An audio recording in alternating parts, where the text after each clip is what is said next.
Oh shit, god damn it. Fuck, fuckity fuck. I hate this. I hate how I start the stream. All of a sudden, he's out starting the stream. God damn it, fuck. No! Phil, you asshole! I hate you, Phil!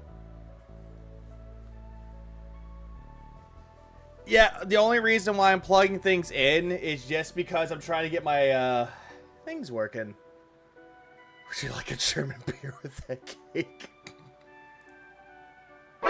Someone is in this house!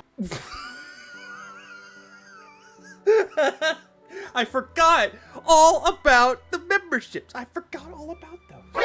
Someone is in this house! I need to do something to fix that, actually.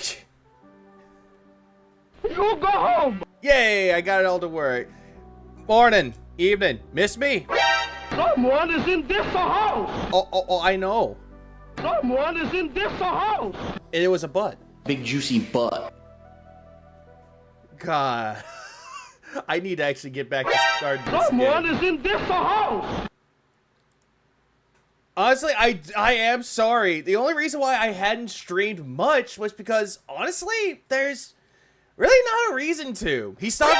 Someone is in this house! Someone's in this house.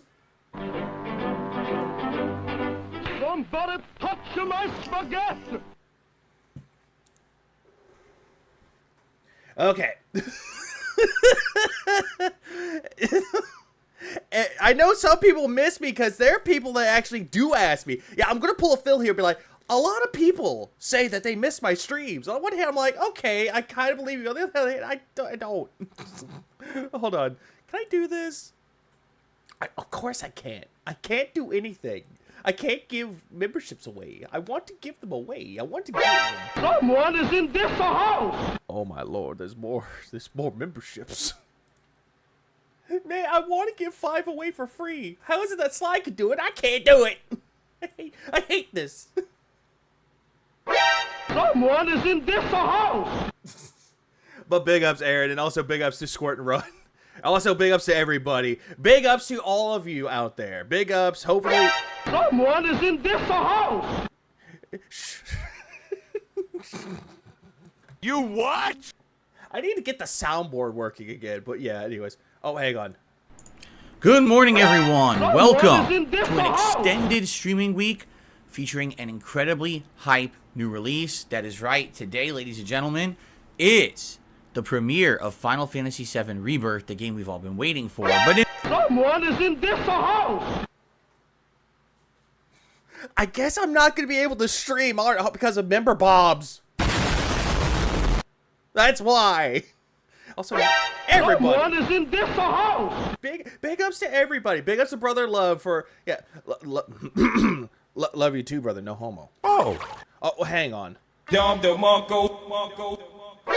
Someone is in this house. And also Squirt and Run for the 3 months. And also Kenneth saying big ups to me, Viga, Vigs, and everyone in chat. And also big ups to everyone here. Big ups to everybody, including the ones that actually gave memberships away. Big ups to them. Hopefully they're not Argentinian, otherwise you get banned. What the fuck? Oh. Someone is in this house. Okay, I guess I don't have the sound. It's not even like 6 minutes into the stream. And I'm already giving love. Movie side, probably call it a live Someone stream. is in this house. And surprisingly, it's early. In addition, we've got tons of stuff to talk about on today's podcast. But before we go on to the podcast, big ups to everyone that got the memberships. Someone is in this house. And also, fuck Phil for saying that, hey, I'm excited for Final Fantasy VII Rebirth. Phil, you don't like the remake. We've seen the evidence that you don't like the remake. Why do you want this game? Someone is in this house. And then it hits me. All right, Doi, AAA release. Including a bunch of game news that happened during my day off, and of course, my fabled fan Someone favorite is in this house. segment. All this and more on today's show. See you in a sec. I am just going to mute this. Or wait, can I skip ahead? Can I skip ahead? Can I please skip ahead? I don't want to look at this shit. Someone is in this house. I'm glad streaming on my day off. Funnily enough, my job gave me a few days off too, and apparently it's good a week, so I have to go back to work on Monday. So yay, yay for having Someone is in responsibilities. this house. Responsibilities. Did I buy Final Fantasy VII Rebirth? Yes. Problem? I gotta wait till tomorrow because I got it physically and I got the deluxe version of it. Why? Because might as well get the other one. Why not? Also Tifa. Come. I miss my soundboard. Oh shit. Welcome. Someone is in this house. Yeah, we better get the spoons ready. We gotta get the spoons. Yeah, Final Fantasy VII. No, actually, no. It's not Rebirth. It's Rebirth. Because apparently he made a tweet saying that, oh hey, Someone is in this house. someone's in this house and it's Comcast. You go home. But the whole thing with it though is that I've been seeing that he got attacked by Comcast again. But apparently it was an outage.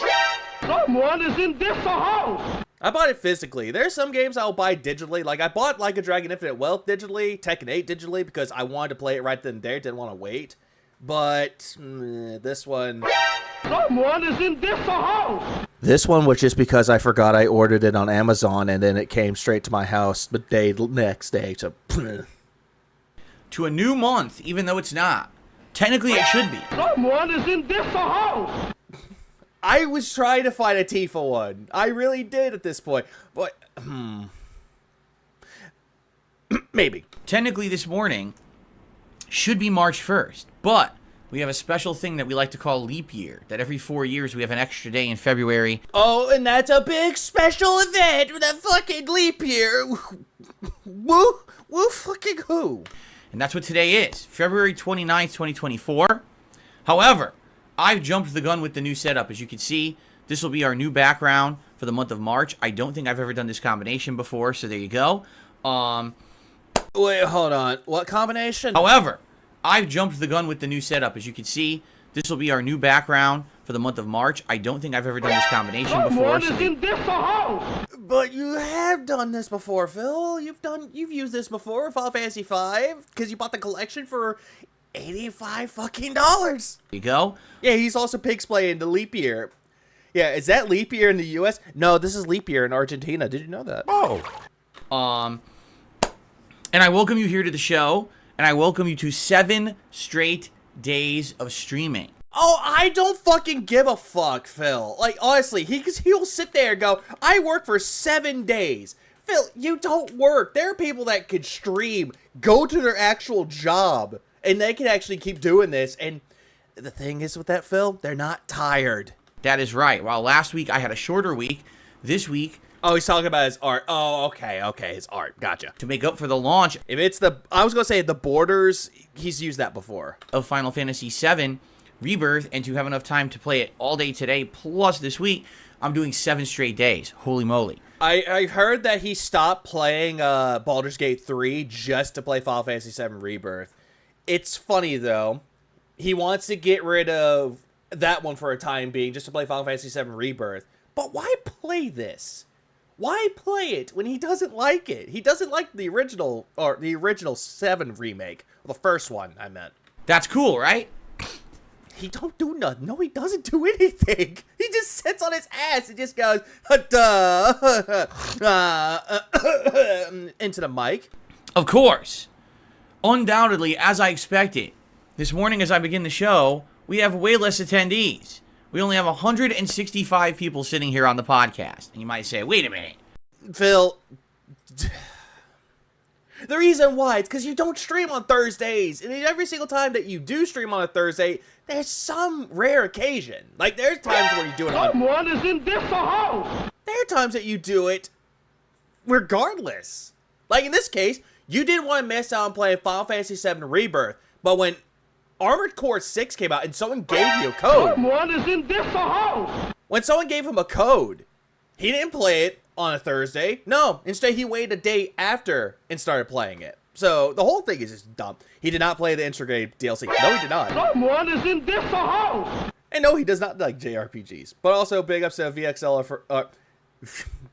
VXLR. God damn it. Please clap. Someone is in this house. Yeah, VLX for the 5 memberships, and also VLX for becoming a member or for a month. Big ups all. Please clap. Oh, hey, hey. Someone is in this house. Limited Ranges here. Welcome to the stream. Big juicy butt. Hype new release. Why would only 165 people be sitting around there for the show? Because we're starting an hour early. That doesn't fucking matter, Phil. If you were actually relevant and more popular like Maximilian, dude, you would actually have a lot more attendees in your streams. But the problem is, though, Phil, is that you're not a very likable person. So you sitting at 100, 200 people, doesn't matter. I announced this back And hey, Moki's here. Welcome to the stream. I forgot I had crows. on Tuesday. I said, hey guys, FYI, because of some personal stuff going on, I have to do my stream an hour earlier on Thursday. So if you want... Yeah, we need Phil to be... We need the angry Scottish woman to yell at Phil to say, shut the fuck up, the fucking cunt. to be there for the show, And Stephen Hawking's here. I'm sorry. I didn't mean to push you to Epstein Island. I swear to God. I thought I was pushing you over to Sly Stream. I'm sorry. so if you don't want to miss out on all the hot topics and everything we'll talk about on the Return podcast as we do every week, be there an hour earlier. And only about a third of my audience listened. This is not surprising. Phil, who cares? Who really fucking gives a shit? Why are you pig-splaining your fucking schedule? Like, I thought you put the schedules out and people should listen to it. Otherwise, they're fired on this fucking spot.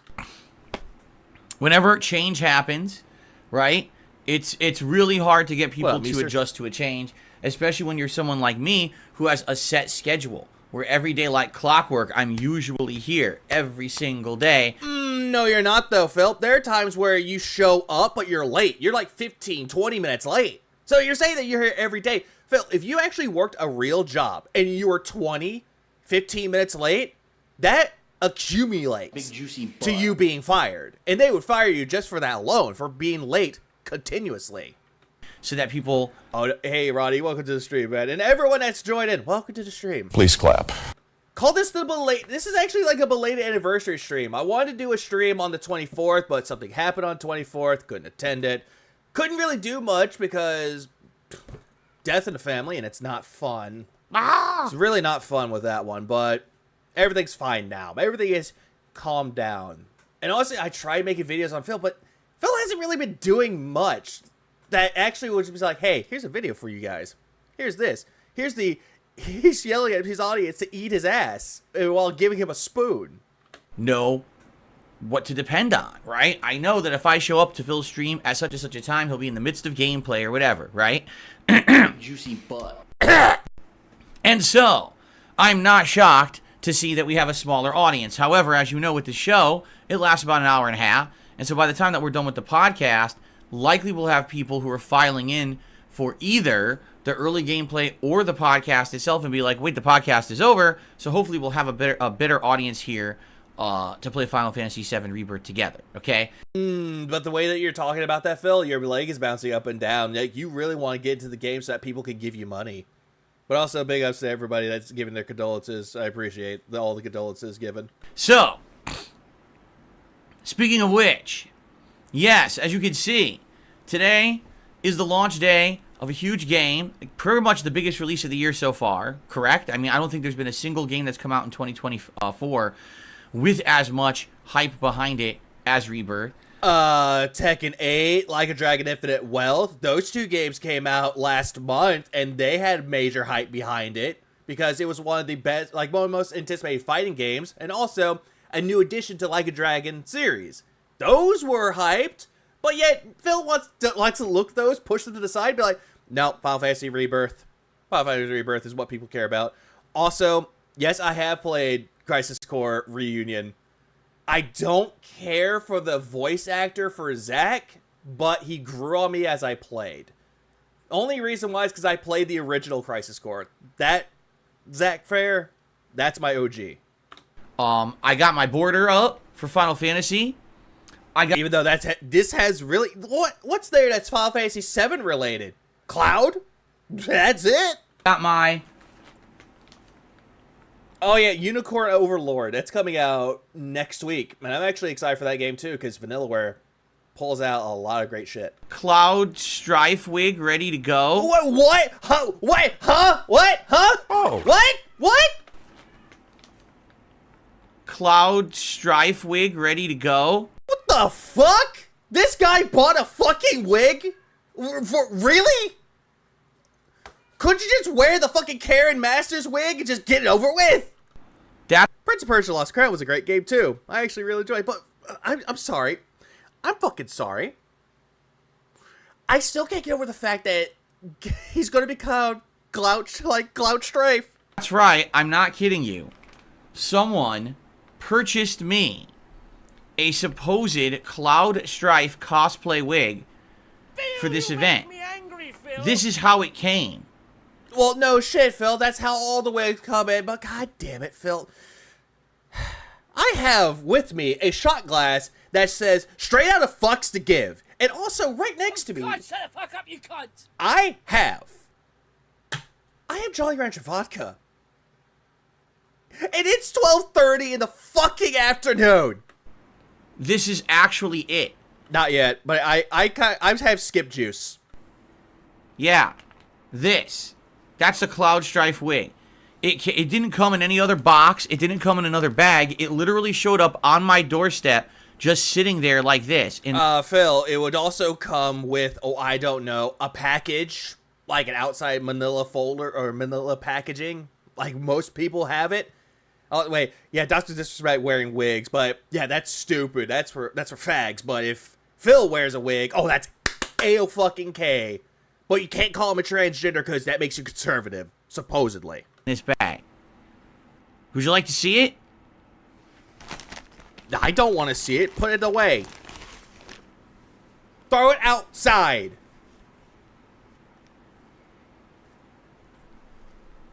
Not one unicorn in sight. Dead on arrival.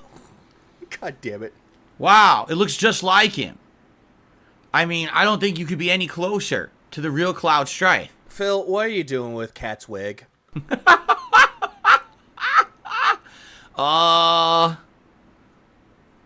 Anyway, by the way, it came with this. I think this is a hairnet. I think if you have like messed up hair, like weird hair, you put on the hairnet. Yeah? Yeah, you're supposed to. Like, if people have long hair, no fucking shit, you need to wear that. So it doesn't interfere with the wig or something like that? All hail Sephiroth. I hope someone comes by dressed up as Sephiroth. I hope John Rambo comes dressed up as Sephiroth and just beats the shit out of Phil. Someone is in this house. That was a big up Diablo for being 5 months. So you might say, what? Yeah, a fan was like, oh, would you like if I sent you a Cloud Strife wig? Phil, quit saying that a fan. I really don't believe that a fan would give him this. Like, there's some instances where a fan can give himself, but this, I can't see it. To put on for, like, the premiere of Final Fantasy VII. Would you like that? And I said, I don't see why not. I've worn other wigs. It might be something funny, right? And basically... No, Phil, when you wore wigs, it was funny for everyone else, but not for you. We were just laughing at you, not with you. This is what shows up, this thing. So, if we do hit... I'm sorry, Pika. I hope you feel better. And TSP knowledge autism knows no paths. Basically, Phil said he bought this, specifically for this game. So he's retconning shit he said a few days ago. Phil, you make me angry, Phil. Thank you, Jontron. Please clap. That's exactly how I feel. Like, he loves to retcon things that happened a few days ago. The hat goal today of tips, I'll put it on. Maybe. That is a possibility, Kenneth, that he probably had this.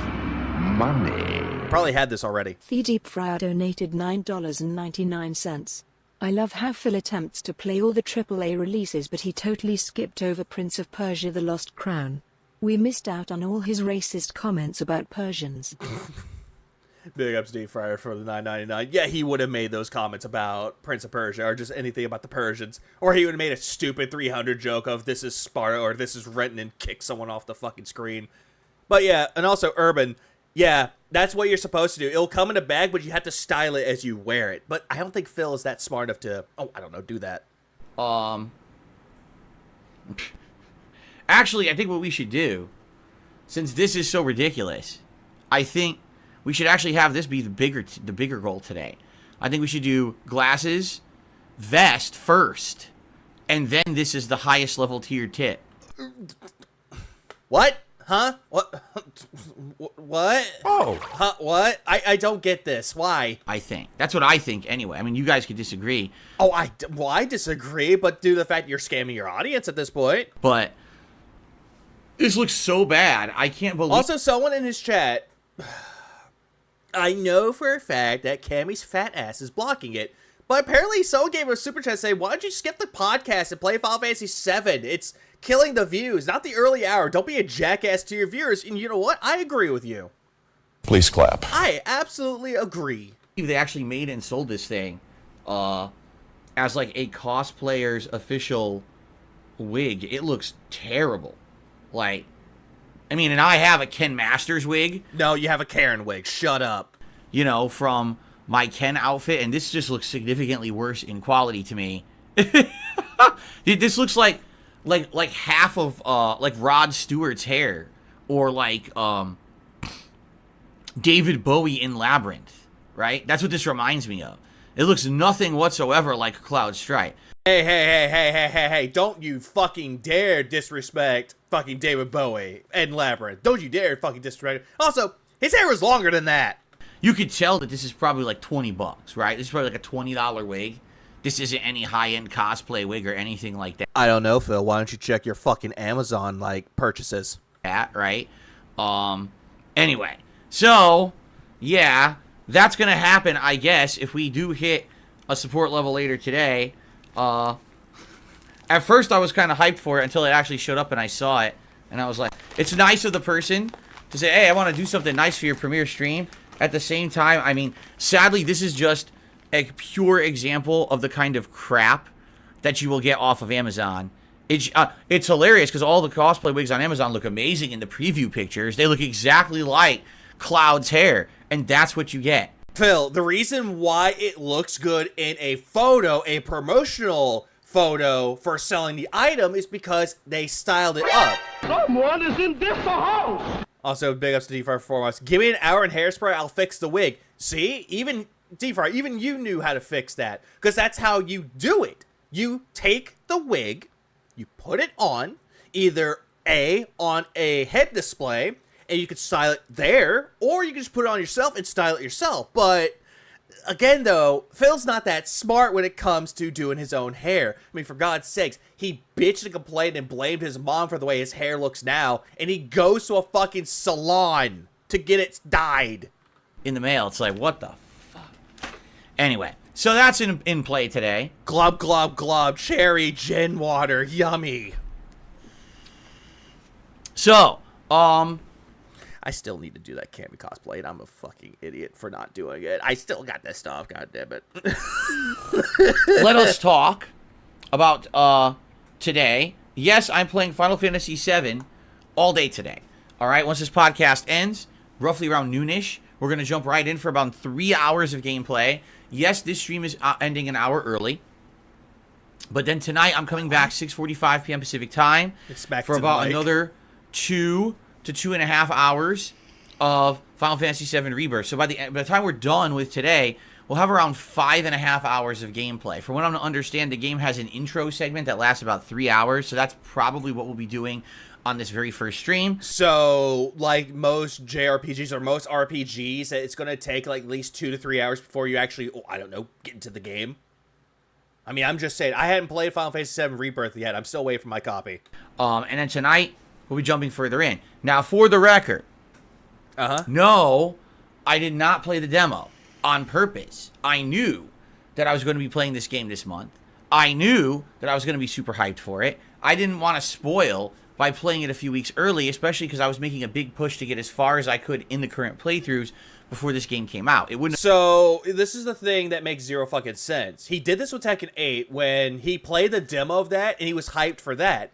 But he's hyped for Final Fantasy VII Rebirth, but refused to play the demo. Granted, I know that people don't play demos of certain games if they just want to experience a story, and they want to experience it blind. Like, I get that, but Phil tried to make money, and yet he skipped the demo, even though everyone else was covering the demo, and they got their views, and they got their money, as he likes to say, the shills.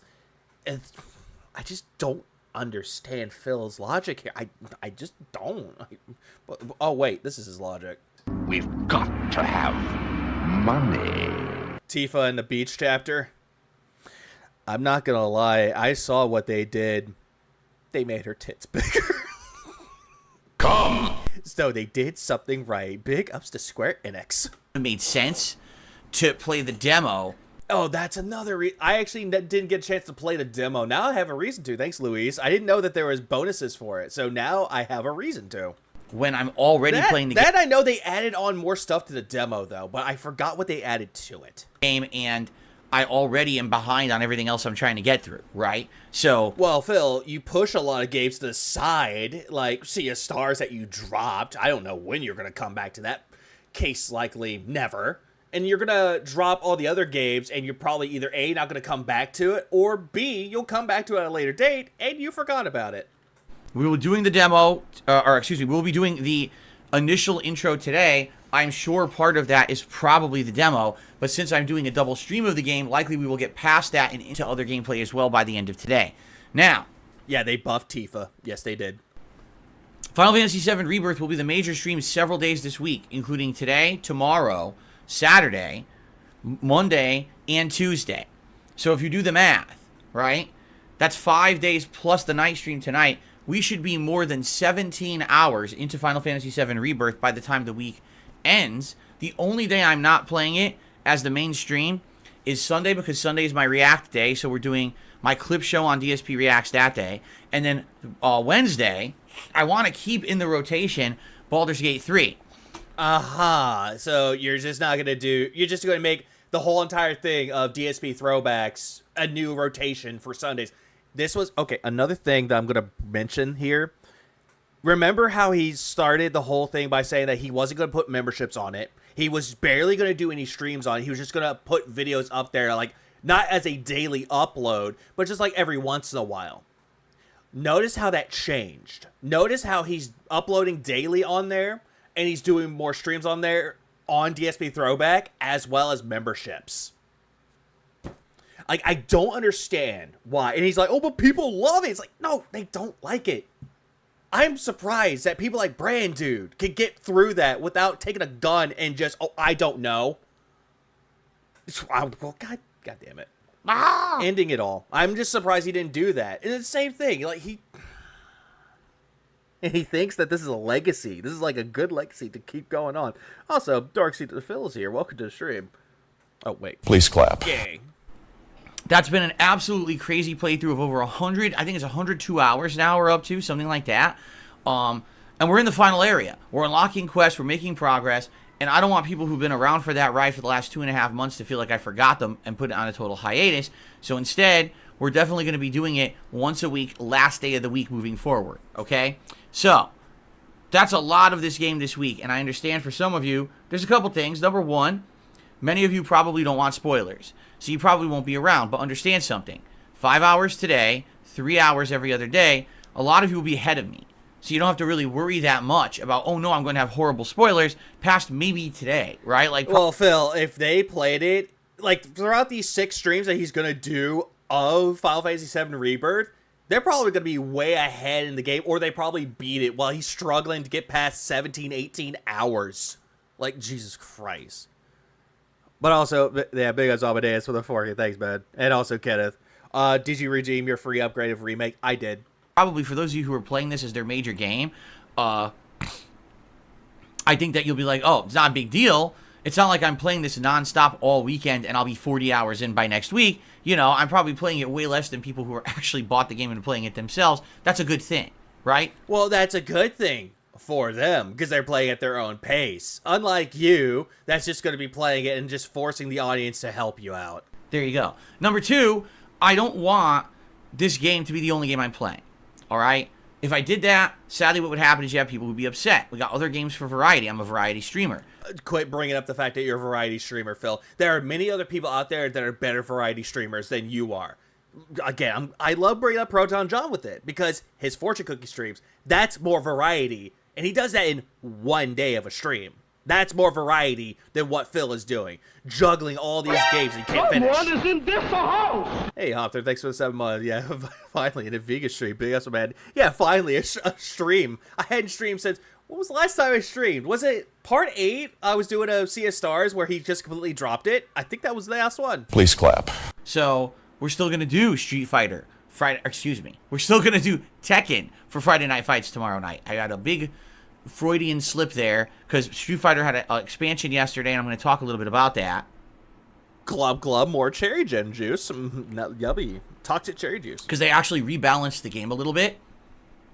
And that's going to be part of game news today, the Street Fighter 6 rebalance patch. Talk a little bit about it for those who follow along my gameplay for 7 months. But I'm not doing the Street Fighter stuff. I want to stick with Tekken for now. So, Tekken on the late stream tonight, on Friday night. And Saturday night, Like a Dragon Infinite Wealth. Sunday night, we're doing DSP throwbacks, retro react of more Heavy Rain. Monday night, more Tekken. And then Monday night, no stream because I'm doing private stuff. Tuesday night, Tekken. Wednesday night, Infinite Wealth. And that's the streaming week. So, who likes this streaming stuff? I don't. 7 straight days. 5 of those days, Final Fantasy VII is the main stream.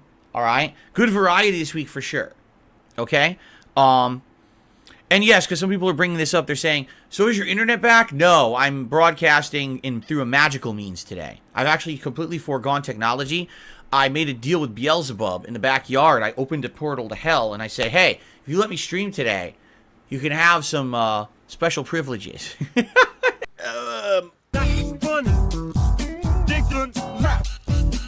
Sorry.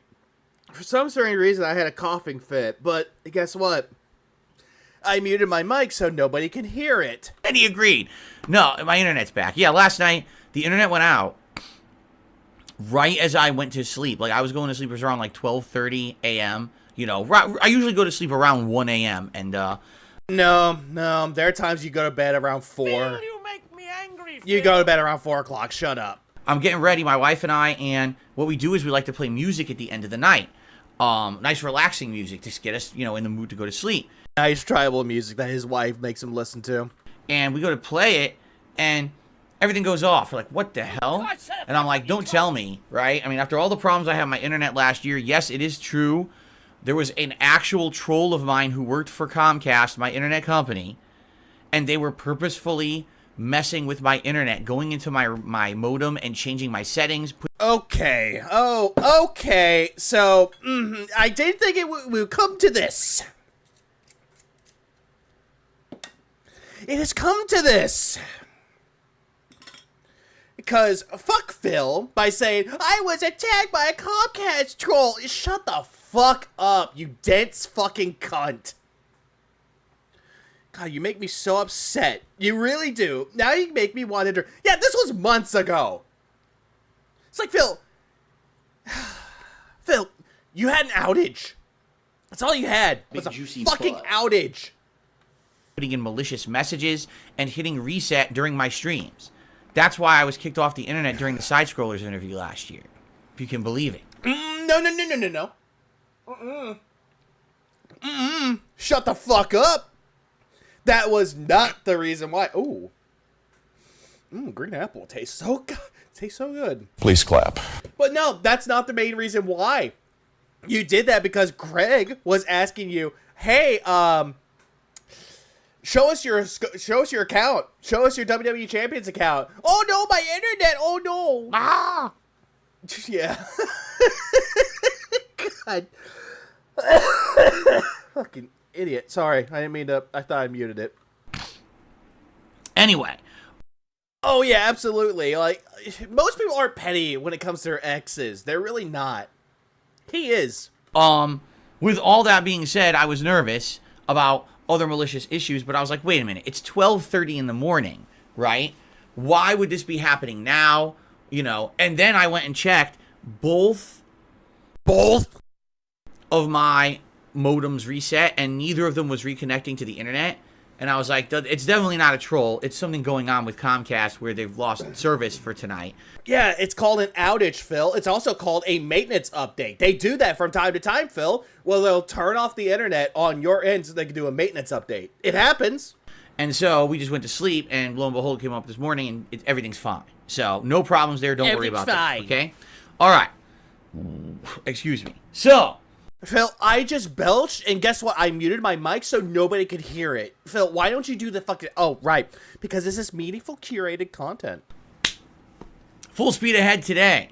What a podcast we've got, because I want to talk about my day off, but I also want to talk about news. There was a incredibly tremendous amount of gaming news yesterday. Huh? Gaming what? News. There was a incredibly tremendous amount of gaming news yesterday. Gaming news? Gaming did he say gaming news, gaming news, or gaming views? Like, Phil, your mush mouth is coming out, and it is very, very pathetic to hear. Today. Now you might say, wait a minute. Why is this weird, Phil? Because there's always a tremendous amount of gaming news during your day off, so there's no problem with that, right? Except, get this, it happened on a Wednesday, when I'm usually here. Uh-huh, and why does this shock you?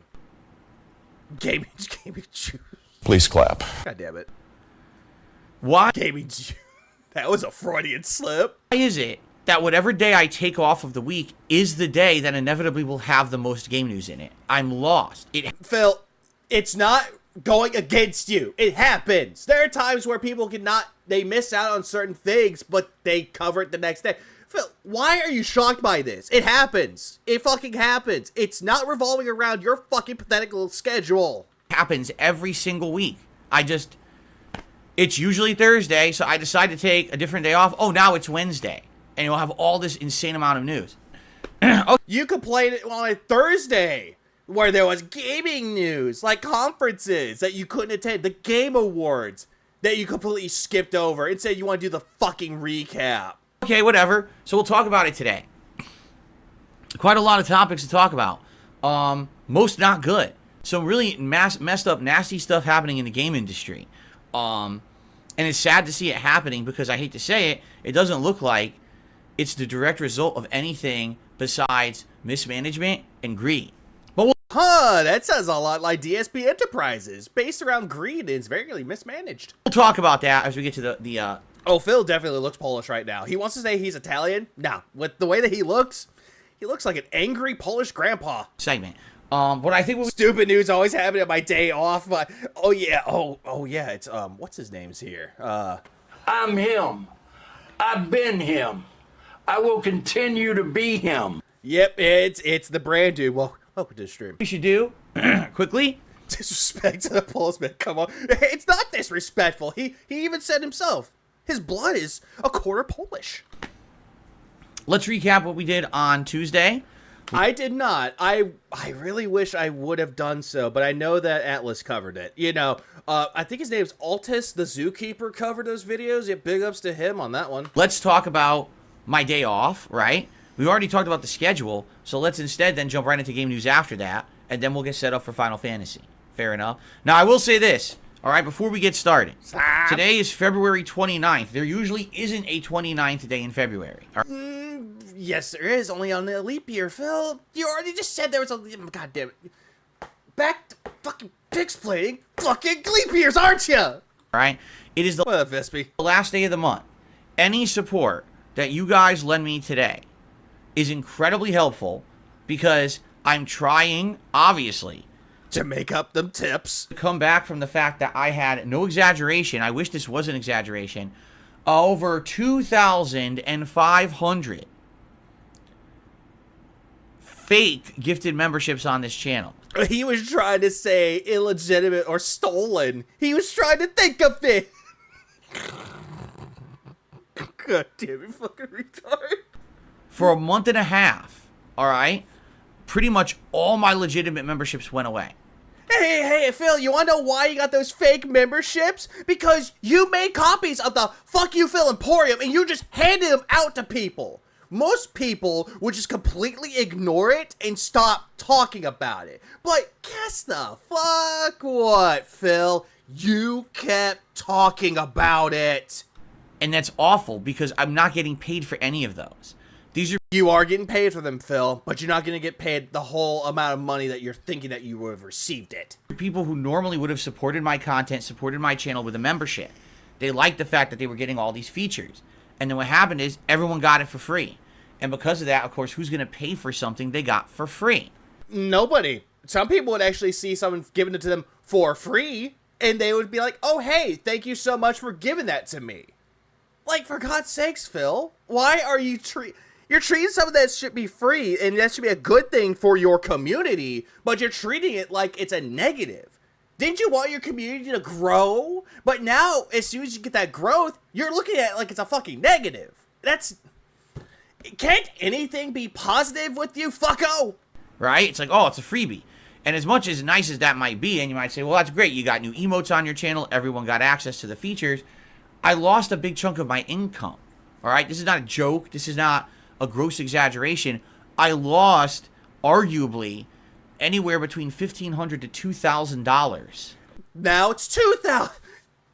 Now it's 2,000. Now it's $2,000. First it was 1,000. Then you moved up to 1,500. Now it's 2,000. Oh my God, Phil. When we're gonna hear you just do this? Oh, God damn it! I had something for you. Hold on. Shut the fuck up! I was gonna do something for like the little kids saying, "Give me your fucking money" with the Law and Order Special Victims Unit, but that didn't pop up. Sometimes I hate my soundboard. Over the course of a month and a half that these memberships were fake, okay? Now, there's no way to fix the problem. It's going to be ongoing. But I think undoubtedly what's going to happen is it's not going to be as big of a deal in the long term. It was just an initial shock. But it sucks because not only did this happen at a time when there's lowest ad revenue on YouTube, meaning already I was going to take a hit of my income because there's not a lot of ads to go around on YouTube in the months of January and February, but also, Phil, is there any proof that your ad income lowered because it's January and February? Is there physical proof of this? Because every single time that he's saying that he has no money, that he's not making enough money, he's just saying this as an excuse. It's just major coping mechanism. I still never understood this loss. He still got 550 legit members before all the bobs. Yeah, he did. He had all those members, and now those memberships mean nothing to him. on top of all of that, there was a lull in games. If you take a look, pretty much I played exactly the same games for the entirety of the month of February. Like a Dragon Infinite Wealth. Which, it was incredibly fucking boring, and then you brought your own wife on for Dondoko Island, and that was a bust. Tekken 8. Which you got incredibly salty. Baldur's Gate 3. Which, again, you bring that back up because Baldur's Gate 3, that's the only game that you have that will give you a level 1 or a level 2, sometimes a level 3 tier goal, excluding the DSP throwback bullshit. Yeah, what about Roy's super chats? Oh no, he doesn't bring those up. He's not talking about the super chats, he's just going on to memberships. He always has this like little notion where if he gets enough members, he'll beg you to give him super chats or tips. But if he gets enough tips, he'll ask you for super chats. He's never grateful for anything that he's received. Now, I tried to do some different stuff there with the Retro React streams, which went really well, right?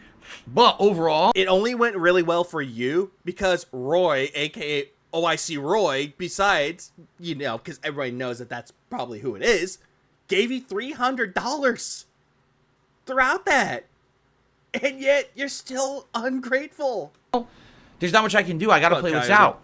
Suicide Squad was a humongous flop. You never played it. You only went by the word of mouth by other people. Something that you don't want to do. And you told people don't do that, but you did it anyway. If it happens to anyone else, like, I'm trying to give an example here. If someone tells you the game sucks, he'll tell you don't listen to people. But if he tells you the game sucks, he wants people to listen to him. Huge flop. No one cares about the game. It's a terrible game. It's dead, so no one. I didn't play it. That was a game that I thought would have been good. Didn't work. No. Phil, you would have skipped it anyway. Pal World. After initial interest, I stopped playing it. By the way, so did everybody else. If you guys aren't aware, they went from over 2 million players down to less than 100,000. The player base has completely fallen off for the game.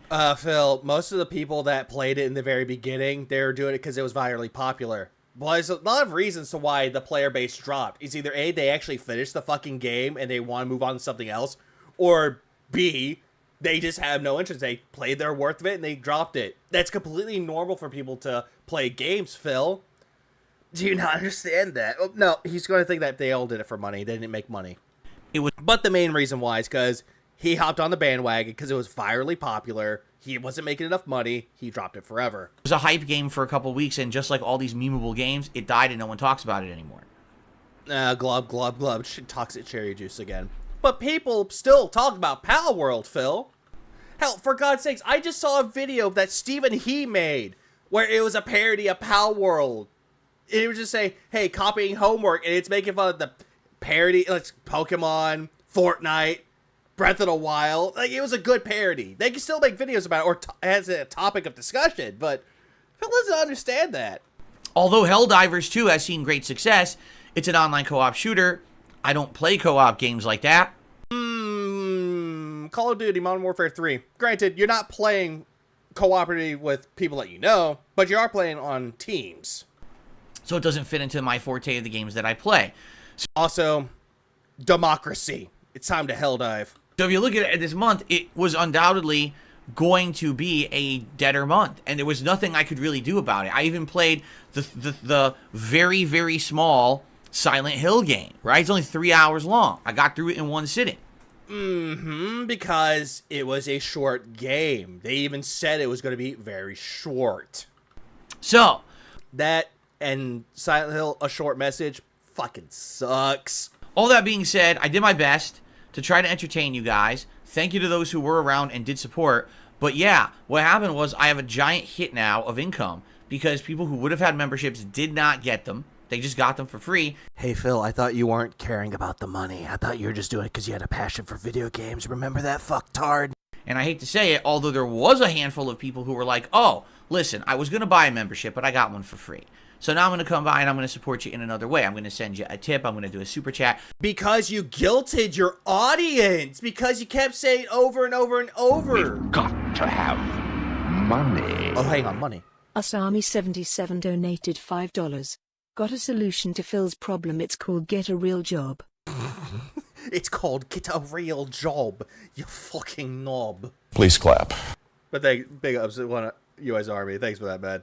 I appreciate that. And also, back to the whole thing with he kept guilting people because he kept saying over and over that, oh, my income's low this, I have low income that, oh, my wife fucked me in the ass with a big rubber dildo. Yeah, he'll just make up all these excuses to make him look like a victim. And they feel so gullible, and he's like, hey, here's some money to make you feel better. Yeah, that was like 2% of the people who normally are members. No exaggeration, because typically on this channel, I'll have anywhere between 500 to 800 members a month, which equates, no exaggeration, to around $1,500 to $2,000 of my consistent income. How do you even know? How did you even come to this fucking number? How did you come to 1,000, 1,500, 2,000? How did you deduce that it was the possible case with that, Phil?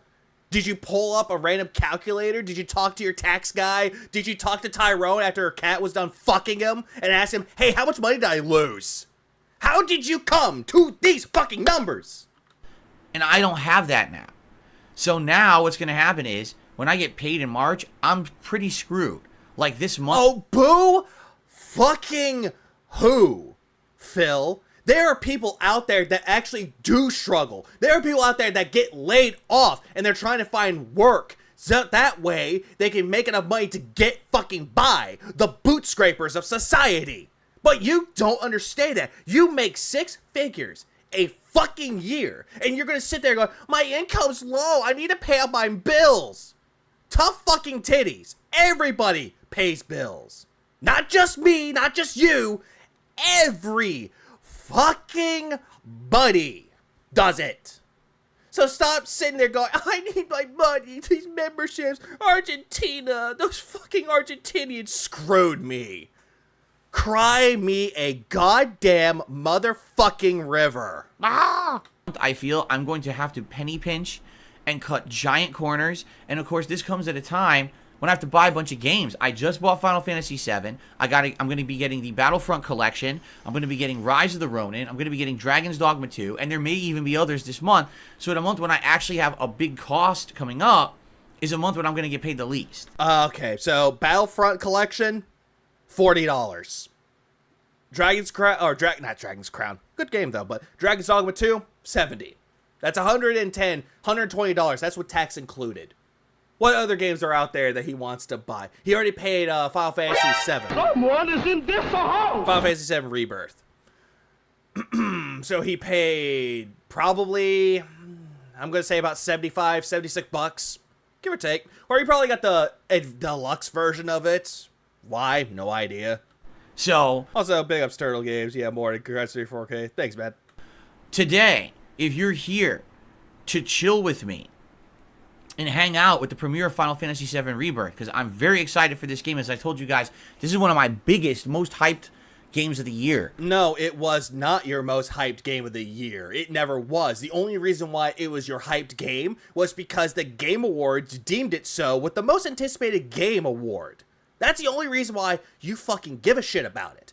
Not because you enjoy Final Fantasy VII Remake, because, again, we can just go back to your old videos about it, and it's clear as day, you don't like the game.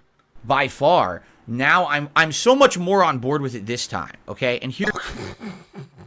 Oh yeah, then you get to Costa del Sol, and you're gonna immediately regret it. Here's why, alright? Oh, nice to blow into the mic, Phil. The way I see it is, the first game, Final Fantasy VII Remake, okay, sadly, was a game that was mismarketed. How? How is it mismarketed? This? Okay, I'm getting so confused. Does he not know what this is? Okay, continue, Phil. While you do so, I'm just gonna... Eating meaty my fuck it watermelon. Let's go. Even though it did well, it really made it feel like it was what it wasn't. If they had said, this is Final Fantasy VII reimagined, it's not the original game. Well, no shit, Phil. Remake could also be a reimagining. You could take something and remake it by retelling the story. That's exactly what a remake is. It could also be called a reimagining, if you would. But, oh, this is making me... He doesn't know what... This is also coming from the guy that thinks that remasters are remakes. We're going in a different direction, a multiverse where anything can happen, so come check it out because it's your favorite characters with a new twist. I think everyone would have been like, what the hell? That sounds amazing. Instead, they literally said, oh, it's just Final Fantasy VII, but we're remaking it for a modern audience. That's not what it was at all. It was a lie. Hold on. What? Huh? What? The new twist. I think everyone would have imagined. It's not the original game. We're going in a different direction, a multiverse where anything can happen, so come check it out because it's your favorite characters with a new twist. I think everyone would have been like, what the hell? That sounds amazing. They were, Phil. People actually really like Final Fantasy VII. Anyone that I've talked to about Final Fantasy, they always tell me that either Final Fantasy VII is the best, Final Fantasy IX, sometimes, or Final Fantasy VI. Never do I ever see anything about the remakes being bad, though. Like, there are some people that are like, okay, I don't like what they're doing with it, but at least they'll go back and buy it. They still bought it, and they'll continue to buy it. Instead, they literally said, oh, it's just Final Fantasy VII, but we're remaking it for a modern audience. That's not what it was at all. It was Phil, they did remake it for a modern audience. If they were remaking Final Fantasy VII, they would have kept the turn-based combat, but they didn't. Instead, they made it more action-based. A lot of people that I talk to about Final Fantasy VII Remake, they like the action-based over the fucking turn-based. And it's all based on preference. God, shut the fuck up, you cunt! Tactics was a great game too. But the way that Phil is just talking about this, it's just irritating the fuck out of me. Lie. If you play the game, there's tons of differences of that game between that and the original. And the ending is completely different and now changes the entire plot of the Final Fantasy franchise. Wait, what? The franchise? Completely different and now changes the entire plot of the Final Fantasy franchise. No, it only changes Final Fantasy VII. Doesn't change anything with the fucking franchise. What the fuck are you talking about? So because of that, it's new. And they never said this either. All this shit that he's saying, they never said this. This game is called Final Fantasy VII Rebirth, The Unknown Journey Continues. The title... No, it's called Final Fantasy VII Rebirth. Doesn't say anything about The Unknown Journey Continues. That's probably the... This is the... Phil, you make me angry, Phil! It's what they show off on the fucking PS5 screen. Oh my god. Title art on the PlayStation 5 has Zack Fair standing there along with Cloud, Strife, and Sephiroth. Yeah, because that's how they ended Final Fantasy VII Remake. Shut the fuck up! I'll do it too. Shut the fuck up! Phil, you make me angry, Phil! That's the reason why. It's the ending of Final Fantasy VII Remake where Cloud is being carried by Zack Fair, aka a homage to Final Fantasy VII Crisis Core.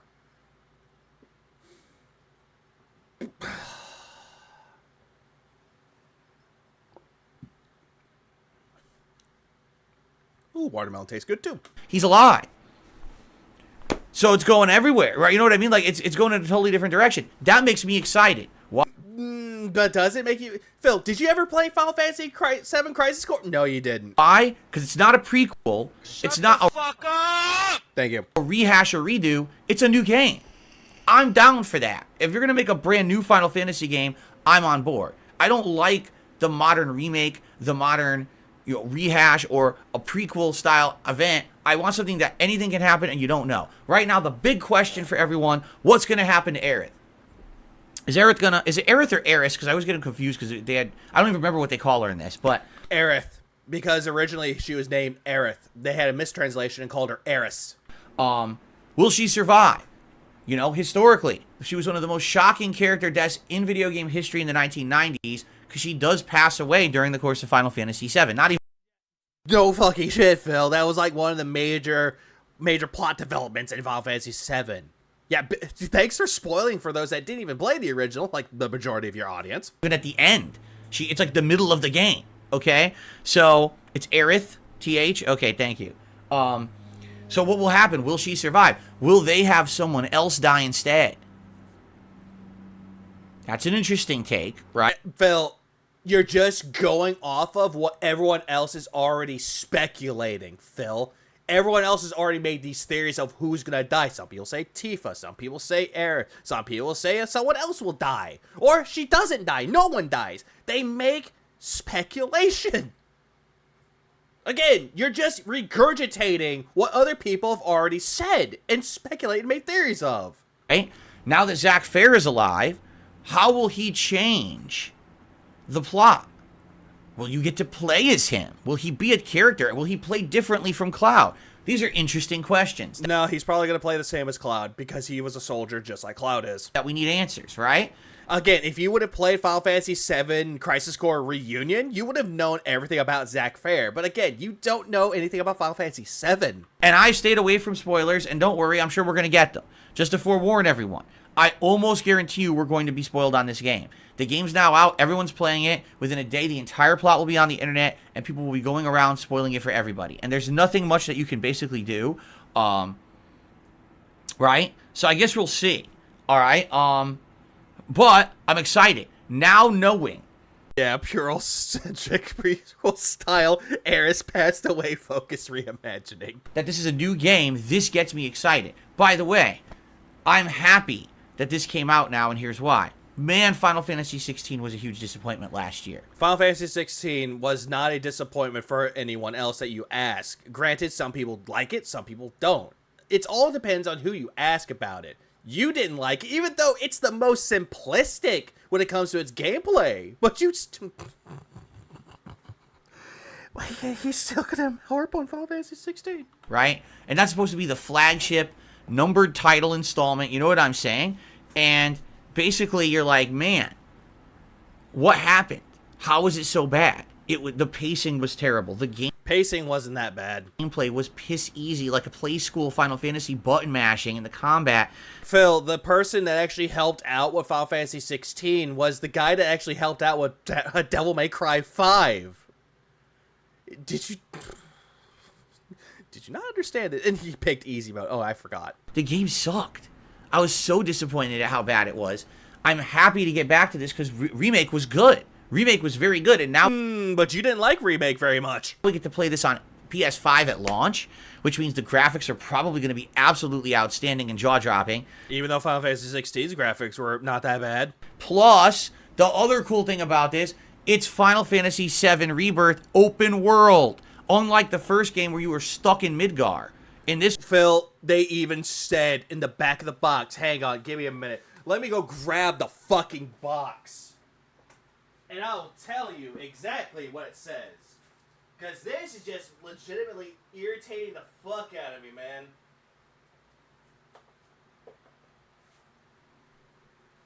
Alrighty. Here's the box.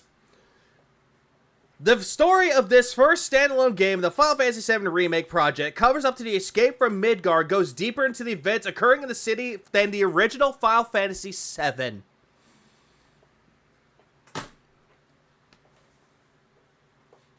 Oh, right, you didn't read the box because you didn't buy it physically. This one, it's the open world gameplay that you loved from the original Final Fantasy VII. This is when the game got much better.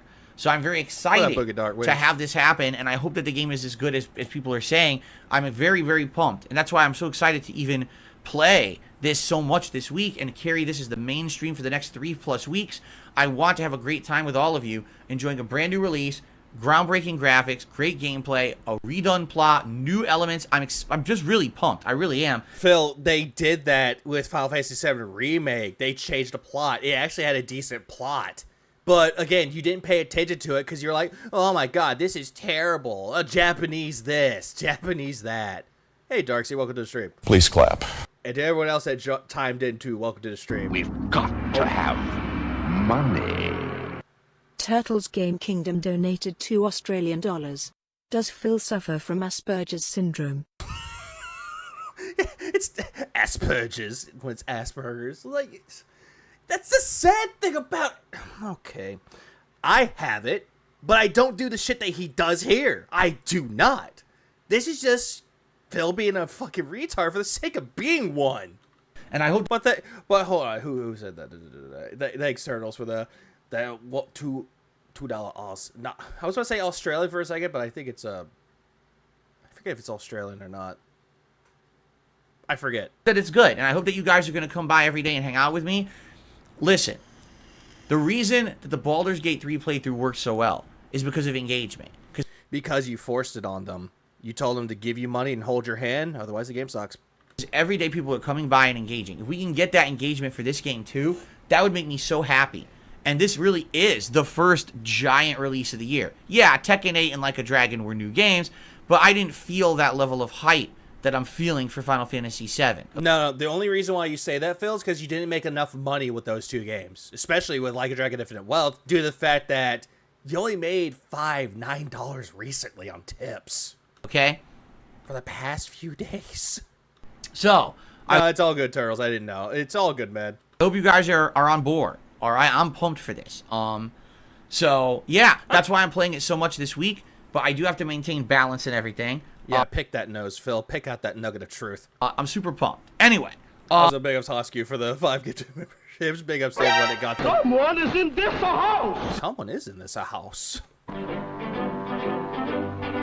Somebody touch my spaghetti! Oh, Luis, he'll definitely complain. Someone is in this house! He will complain about the Costa del Sol, and he'll complain about the cowgirl Tifa, and say that the Japanese are being perverted again.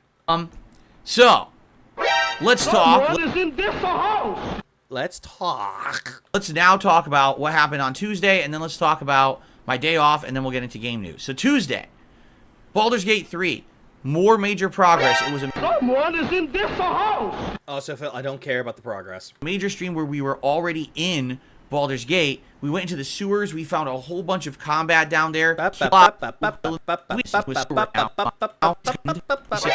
at this point, I don't even think there's really a reason for me to pretend like it's not going to be Heavy Rain, because when you take a look at all of this here, all right, and you refresh, it's basically Heavy Rain is at 56% and everything else is at like 15. Where are you going, Phil? What are you doing? Why'd you open up the blinds? Why is this thing here? There's no trash there. Is it recycling day? Are they stupid? They came on the wrong week. Phil, is it recycling day? You go home. You go home. What the hell?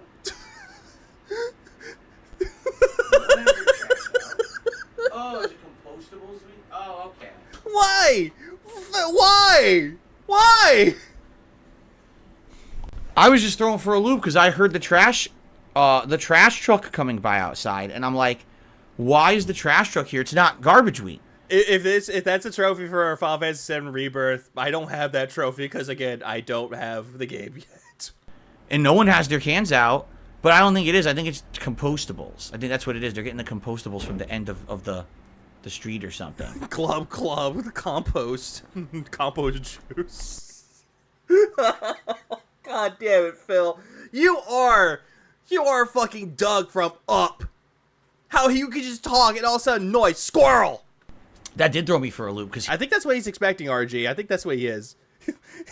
And he's also paranoid. Oh no, Comcast is here. here they only collect trash every 2 weeks, Garbage day. And someone pulls out a revolver and shoots him. and you only get one can.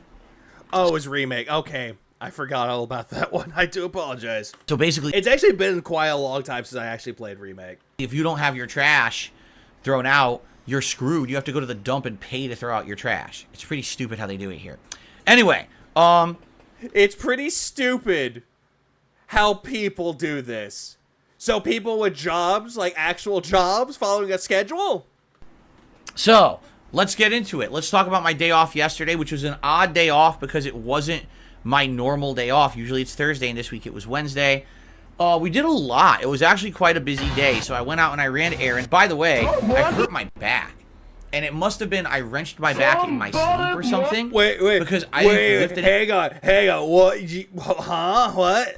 So let's get into it. Let's talk about my day off yesterday, which was an odd day off because it wasn't my normal day off. Usually it's Thursday, and this week it was Wednesday. We did a lot. He thought it was King Bee Cruel outside of Snorfor. Oh no, King Bee bitches outside. It was actually quite a busy day, so I went out and I ran errands. By the way, I hurt my back. Oh no, what? How did you hurt your back, Phil? Did you have to pick up your wife because she's hurt herself again? And it must have been Sorry, not sorry. I wrenched my back in my sleep or something because I didn't lift anything heavy. I didn't do anything strenuous. But as I was going to sleep on Tuesday night, I had big shooting pain in the left side. Usually I have it in the right. It was the left side of my shoulder blade all the way down my back. I was like, what is this? This Oh no, I think you might be having a stroke, Phil. really sucks. And so I went to sleep. I woke up in the morning yesterday and I was like, oh my From Sway, I think he did. God, I'm in like excruciating pain. My back was killing me. So I must have wrenched it or something in my sleep. And it sucked because I had planned to actually make a trip to the dump. We have some stuff really accumulated in our garage. Phil, why don't you take it out like normal fucking people? Take it out to the side of the fucking road. How hard is that? But no, he has to let that accumulate in his garage. Imagine the smell. If there was smell-o-vision, if that actually existed, if that existed in the year 2024, smell-o-vision just came out. It's installed to everything, and it would smell like ass in that fucking house. And ends from around the house and stuff. We were going to throw a bunch of stuff out. And I couldn't go. I'm like, there's no way I can go today because my back is killing me. This would be bad if I hurt my back even worse going to the dump. So we Then why don't you get your wife to do it for you? I mean, clearly she does everything for you anyway. didn't do that. Instead, I just kind of did grocery shopping and stuff like that. Basic stuff. Outside of that, things that we did together and outside of the normal realm, my wife was like, it's been a My mom wife. while, and our carpet in the bedroom is pretty gross because every once in a while, I told you about this, that earlier in this week, Jasper Kitty had woken us up vomiting all over the floor in the middle of the night. Yeah, because he's not feeling good. Justice for Jasper. Hashtag justice for Jasper. Because he kept complaining that his cat kept puking, isn't feeling well. And this is all his fucking fault. Like, everyone says it. God, shut the fuck up, you cunt! And I will agree. If Jasper dies, it'll be on Phil's head. Cats too. It happens sometimes with a cat. Sometimes cats just barf for whatever reason. No! Phil, no! They don't puke for no random reason. Like if they eat too fast. We've got to have money. Movie sign donated $2. The man hurt his back in his sleep. FFS. Yeah, thanks, movie side. Yeah, for fuck's sake, hurt his back in his sleep. But yeah, he could always take Tylenol too. He fucking could. But here's where I'm getting really irritated. He keeps saying that cats they puke for no random reason. No, if a cat overeats, they'll puke. If a cat has a hairball, yeah, they'll puke it out. But if the cat is feeling sick, they will puke because they're not feeling good. Same thing with dogs. It's the same fucking thing. But, oh my god. God damn it. God damn it. I'm getting annoyed and irritated. Yeah, oh yeah. Jasper's also urinating outside a cat box. Yep, UTIs. Yep, that's another one too. I think that was the reason why he took it to the vet in the first place, because he was having bad problems peeing. And then all of a sudden, oh yeah, blood work. Oh yeah, the vet's an idiot. They get stomach What up, Enator? Or E-Baganator, welcome to the stream. gets upset. They eat something they found on the floor. They're, a piece of fuzz or something they're not supposed to eat. It upsets them, and that's it. So How do you know that Jasper ate anything that was off the floor? I mean, granted, you do leave like ant poison around. The cat licks it. Our rugs in this house are white. Of course, we never would have picked those, but that's just what was in the house when I bought Rugs, they're carpet. Now you're calling it rugs? it. So when Jasper goes bleh onto the floor, it makes a stain. Now we clean it, but it doesn't permanently really go away. It's like always slightly off. So my wife says, why don't we do a full carpet shampooing in the bedroom? And I said, that sounds like a good idea. It really needs it. So we do it. Wait.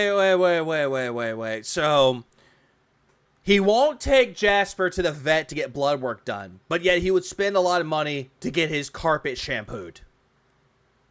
Phil, you make me angry, Phil! No, I don't think they're gonna I don't think Cat's ever gonna do that. Instead, what's gonna fucking happen is that they're gonna hire someone to come into his house to do it for him, because he's that fucking lazy.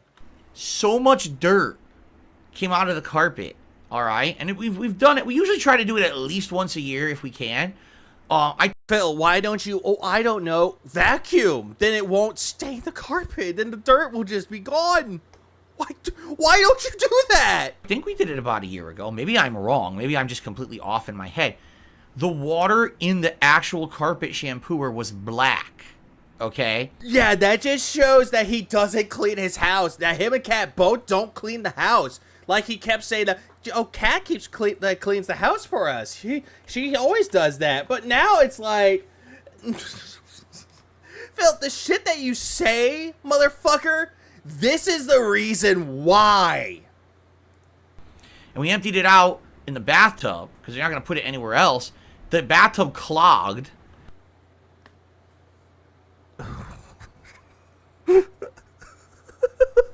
God damn it, Phil, you were so stupid. Because there was so much dirt and dust and hair in this water. Okay?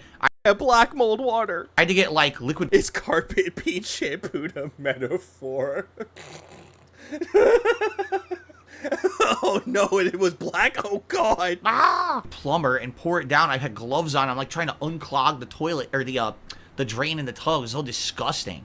It was probably because of hair, Phil. Phil, what you can do with that is, I don't know. Yeah, dump it down a drain, but at least have Drano nearby. Or the toilet works too. Again, Drano.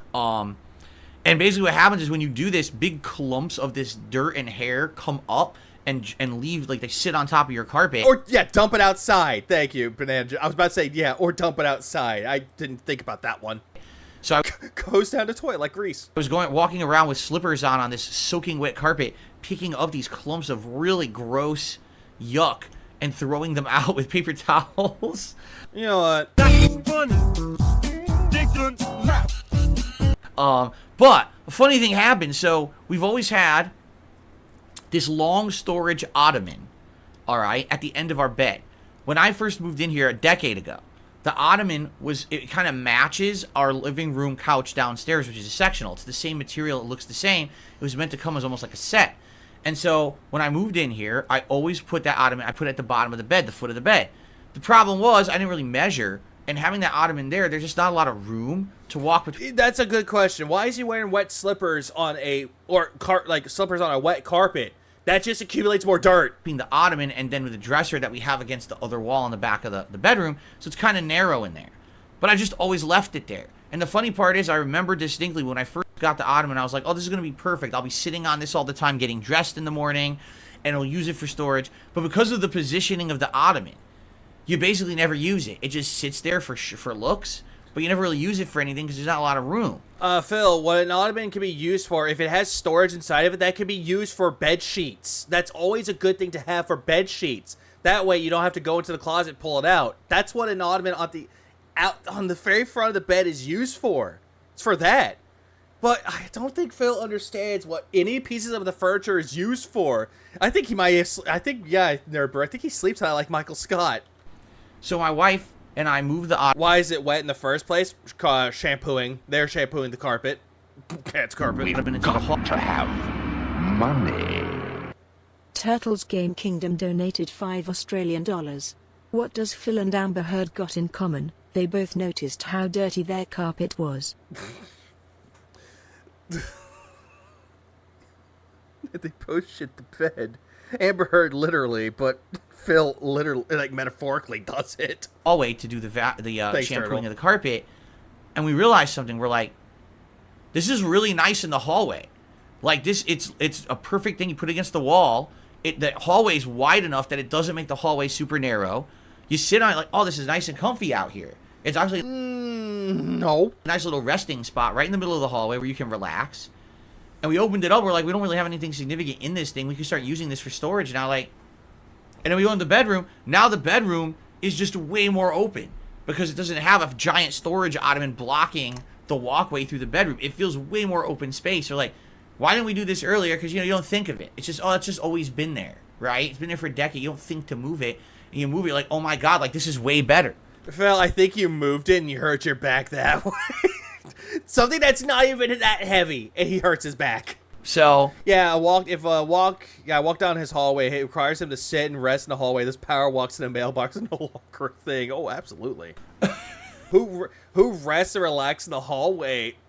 Someone getting cucked. We had a little bit of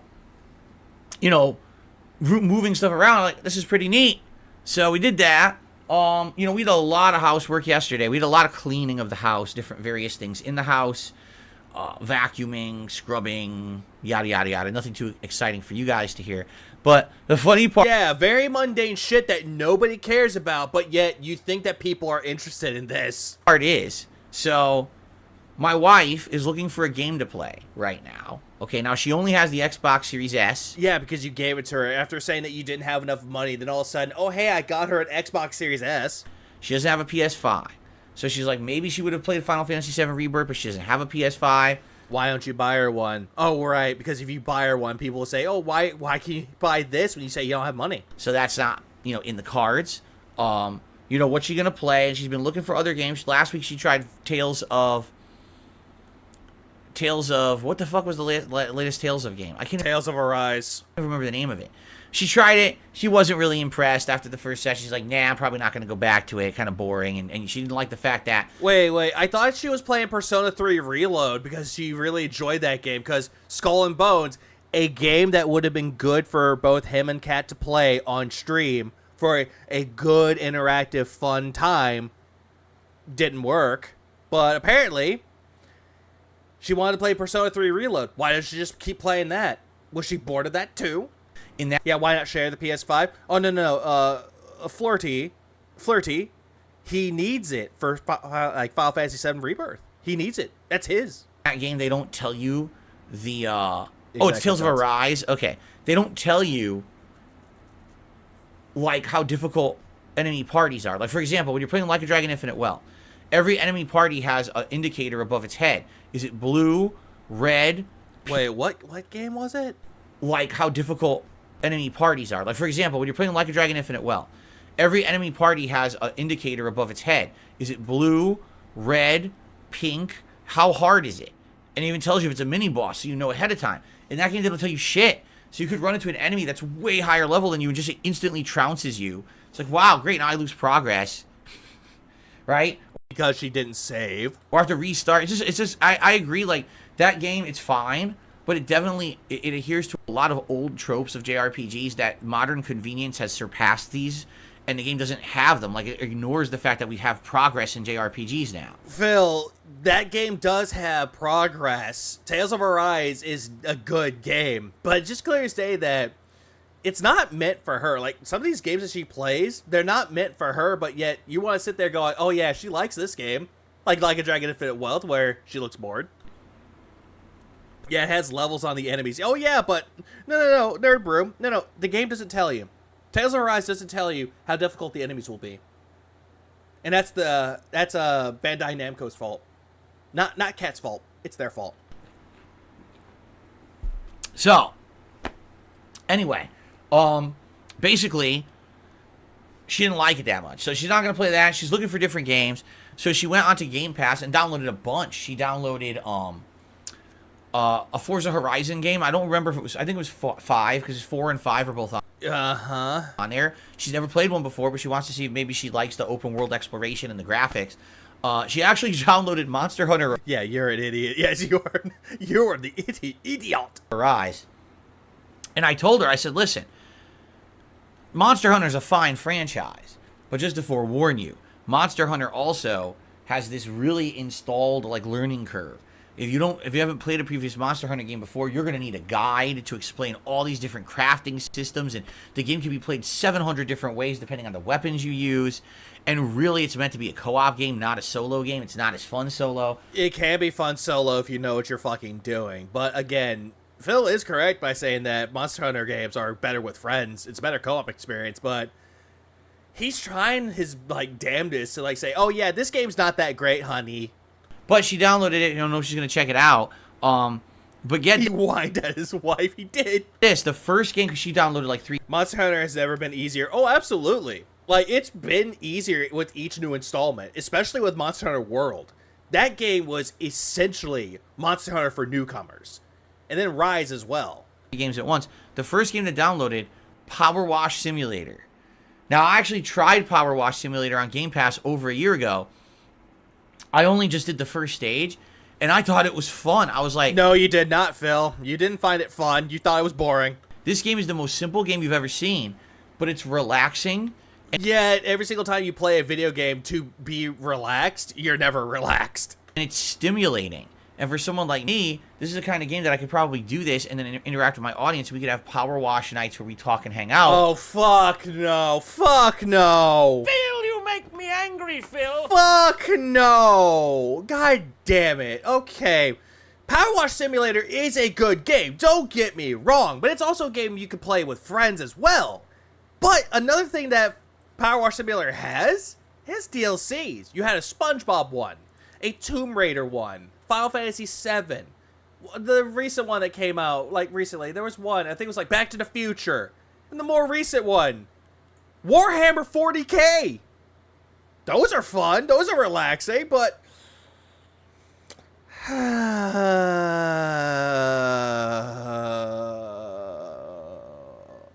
More of this.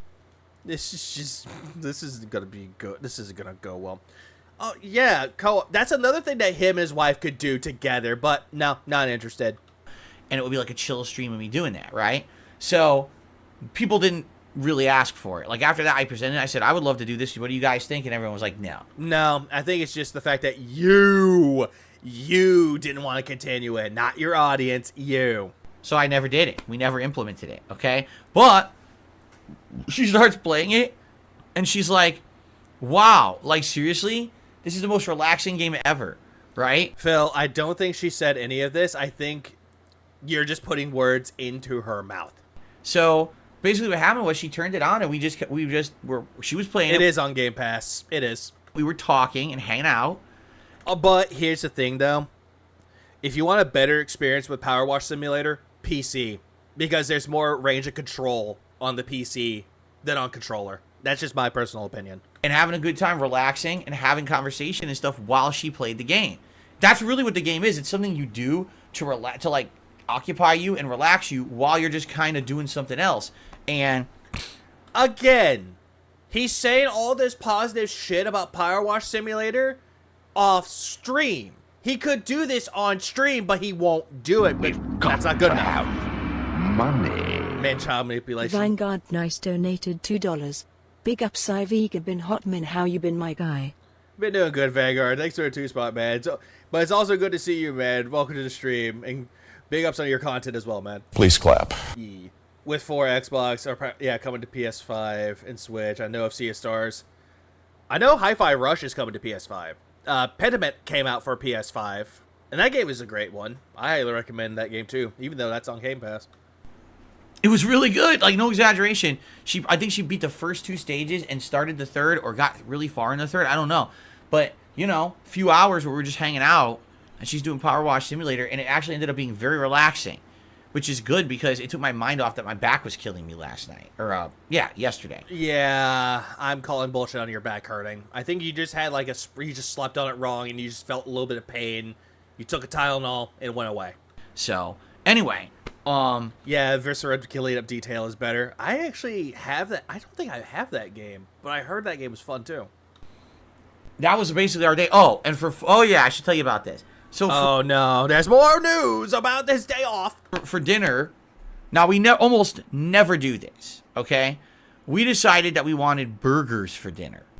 Phil, you do this quite regularly. You order from DoorDash. You order things from there, and burgers is one of them. Unless it's not turkey burgers, but like you proclaim that you eat, which you really fucking don't. Now, we almost never do that. Like I said, when we're going to order out on our day off, we'll usually order from like a high-end restaurant, something that's like a regional cuisine. Like recently we've been ordering Korean food. Which he's been spending a lot of money on that. Thai food. A lot of money on that. Indian food. A lot of money on that. Kind of stuff. All of a sudden, we're Japanese food. Craving burgers, okay? I think your wife was craving it because she got sick and tired of you ordering DoorDash for something that you want instead of what she wants. And basically, we were like, well, we want to get it from a better place, okay? So we ended up ordering, and I'm just be honest. What's up, Ghost? You know, I don't want to pan a business, but we're pretty disappointed because the business fucked it up so bad, right? Like, was it Burger King, Phil? Was it fucking Burger King? So we ordered from this place called the Habit Burger. Oh, never mind. Okay? This is a place out here that they have char burgers, meaning it's actual flame-broiled burgers instead of fried. They do it fresh for you. They custom make it. You can put whatever toppings you want on your burger. So just like every other burger place. Gotcha. And they do things like chicken sandwiches as well. They do salads. They do milkshakes. They do fries. They do onion rings. They do all this stuff. Sounds like a diner, what he's describing. This sounds like a fucking diner. Okay? And so we ordered, each of us, I ordered a char burger combo with onion rings. Burger. And she ordered a chicken sandwich, grilled chicken sandwich, which was supposed to be a charred chicken, like it has char on it from their grill, with fries. And oh my god, it shows up. All right, it shows up fast, by the way. Five Guys with my wife. With my wife.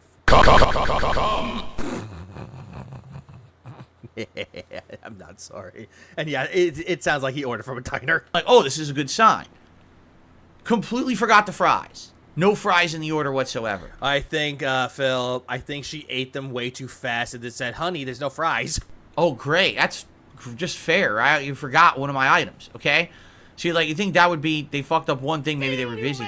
My onion rings were so overcooked. You could take the onion ring and you could beat it on the table and it didn't break. It was that hard. Uh-huh. Even if they're overcooked, Phil, they'll still break. Or you just did this. You took it and you went like... Someone is in this house. Oh, he just like barely tapped on it, like slowly squirrel tapped it on the fucking table, and it just doesn't do anything because he's that fucking weak. Also, Lord Kane, thanks for coming to member for 5 months. Burger style restaurant without the fry style. It was like they overcooked it. Like they cooked them and then they cooked them again and then they cooked them again.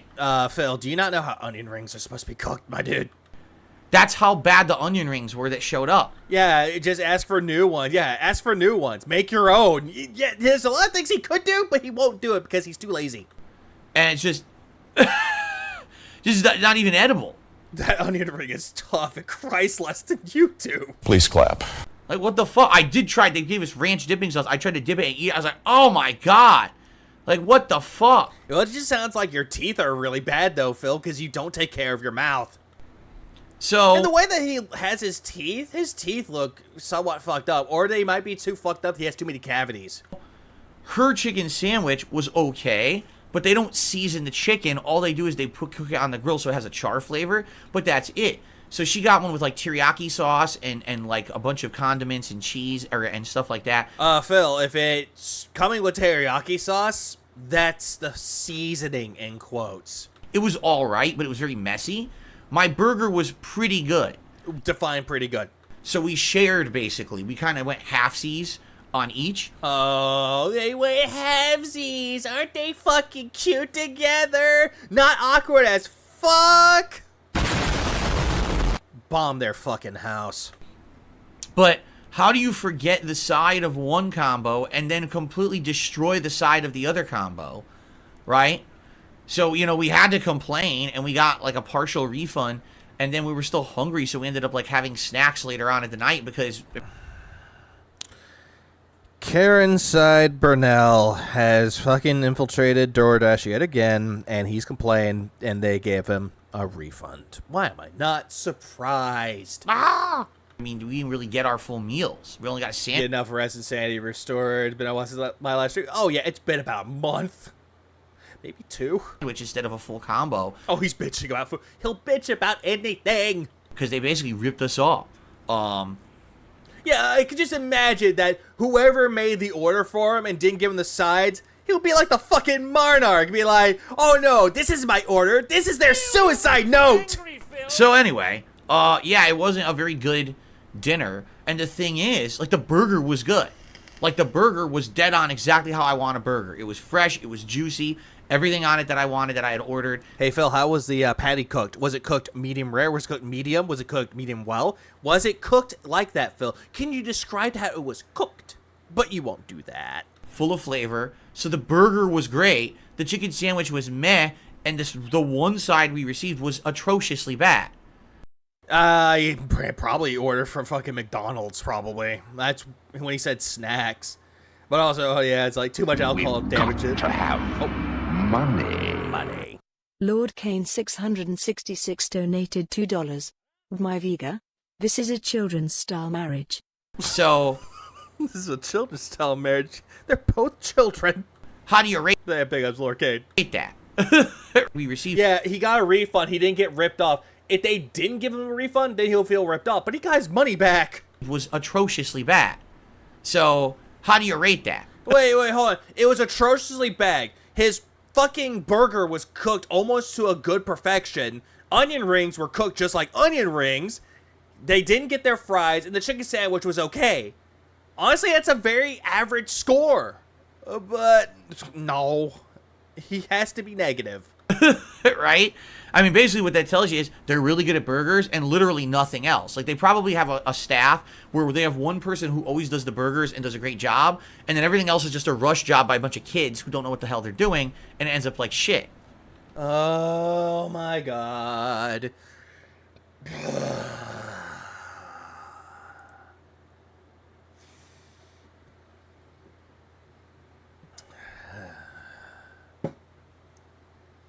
have no fucks to give. I have no fucks to give. I've tried to go fuck shopping, but there's no fucks left to buy. I have no fucks to give. My fucks have gone away. I'm over my fuck budget, and now I'm in fucking debt. Okay. Diboja.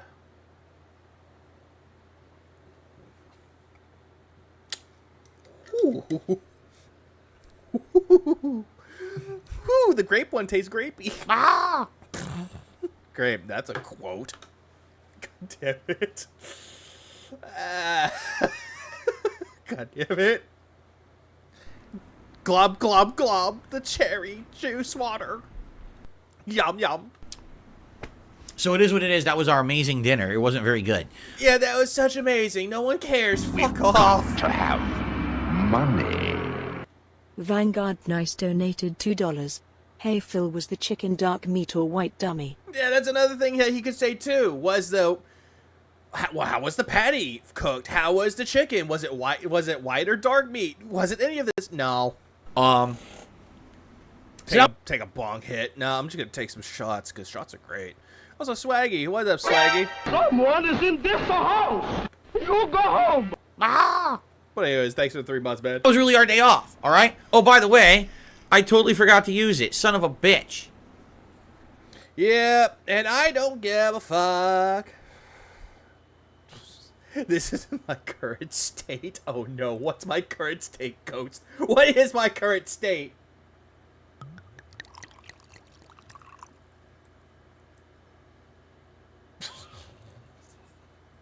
Please clap.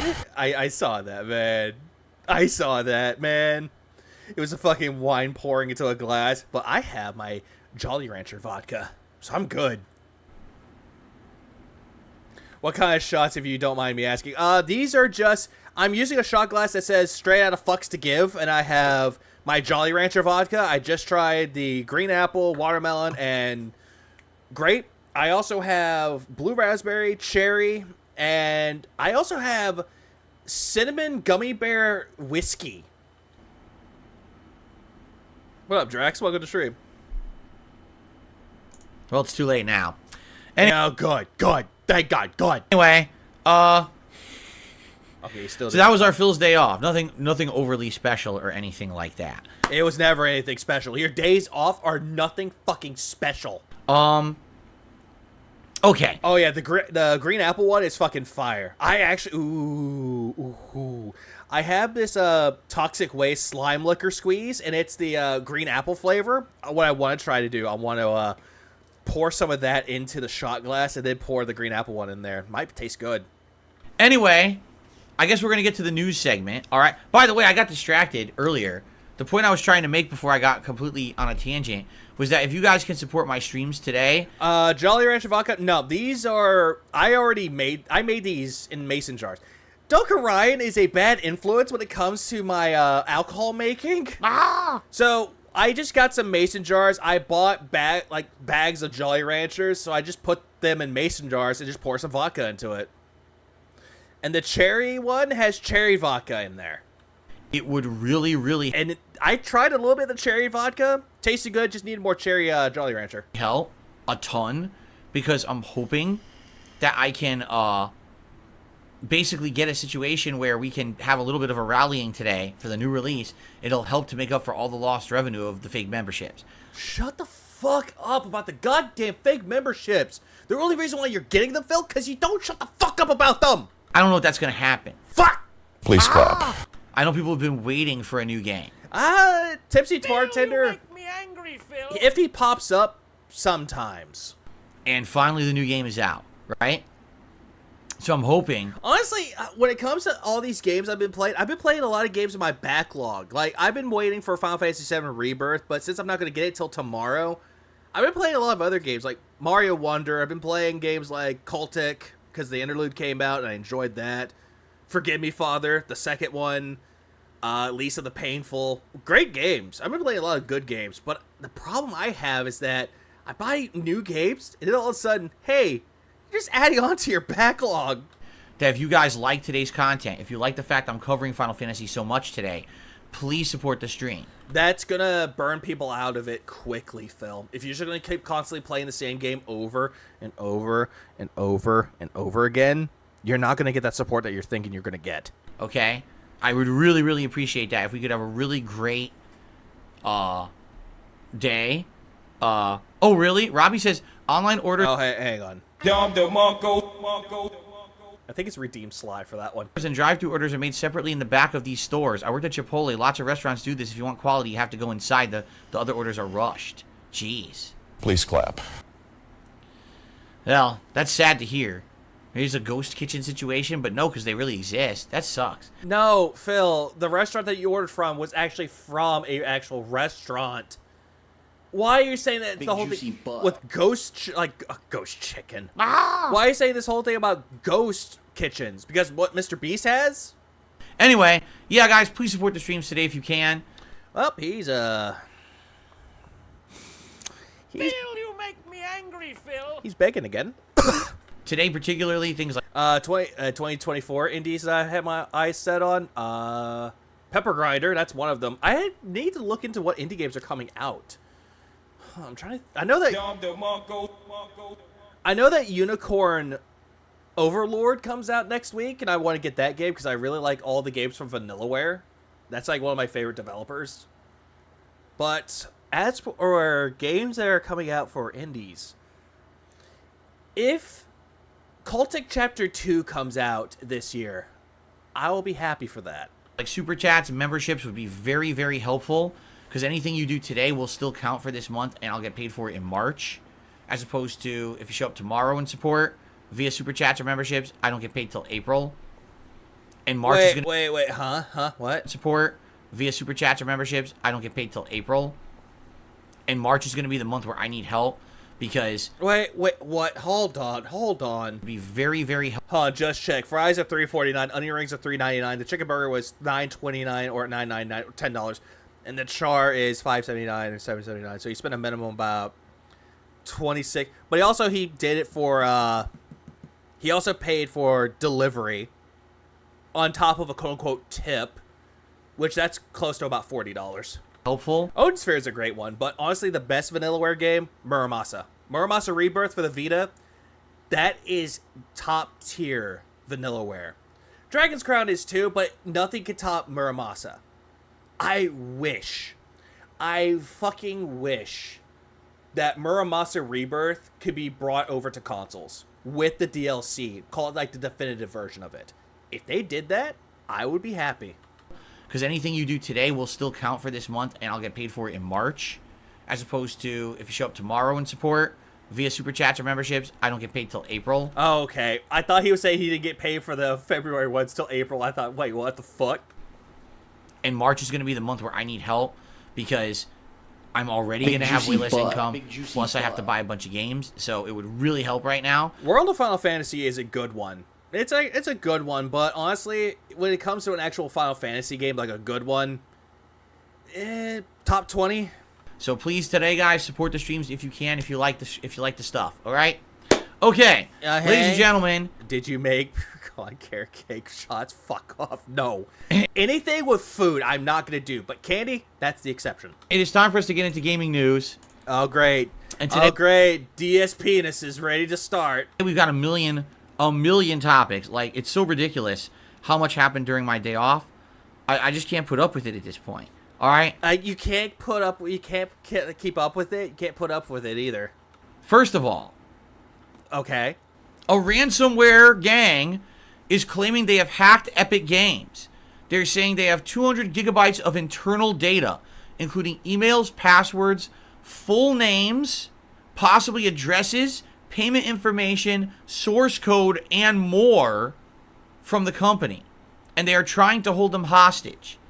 I mean, this is very reminiscent. Remember that a similar thing happened with, was it Rockstar? Who was Insomniac. Insomniac was having that issue. Who was it that it happened to? Now, I can't even remember. I think it was Rockstar, right? Or was it somebody else? I can't even remember at this point. Because this seems to be something that... I love how he's like, I can't remember, and his chat immediately goes, Insomniac! Happens like 5 times a year now, right? And it's funny because we were just saying recently, oh, it was Insomniac. That's right, it was Insomniac after Spider-Man came out, right? And it's just so weird because how on earth are all these companies being infiltrated like this? Yeah, he really just needs to skip all of this. And when people tell him to shorten the podcast to get straight to the gameplay, this is the reason why.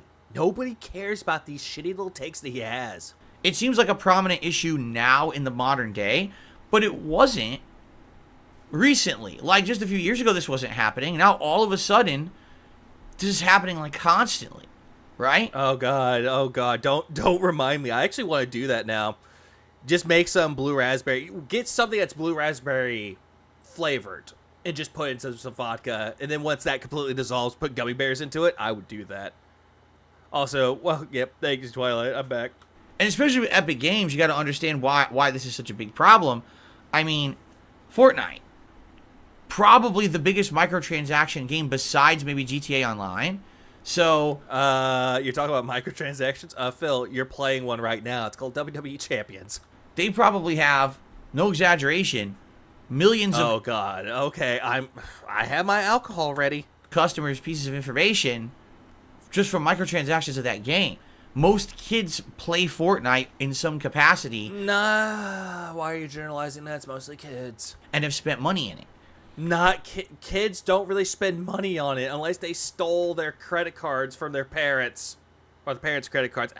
So at the very least, their parents' information is present on these Epic Games servers, and these hackers are claiming they have it. Phil, what if they got V-Bucks? They could just put the V-Bucks on there. If it's kids, it's usually going to be V-Bucks, not their parents' credit cards. So, Oh, that sucks. I hope everything... Oh, yeah, case cooking sucks. what happens now? I don't know. But, I mean, this could be a huge problem for them. You know, if any of this information gets out, if they get hit with a class action, right, they're fucked. So, I'm curious what will happen with this, and if they're going to give in to demands, or if they're just going to say, fuck this, we won't play ball with, you know, basically terrorists, which is what they are, and go from there.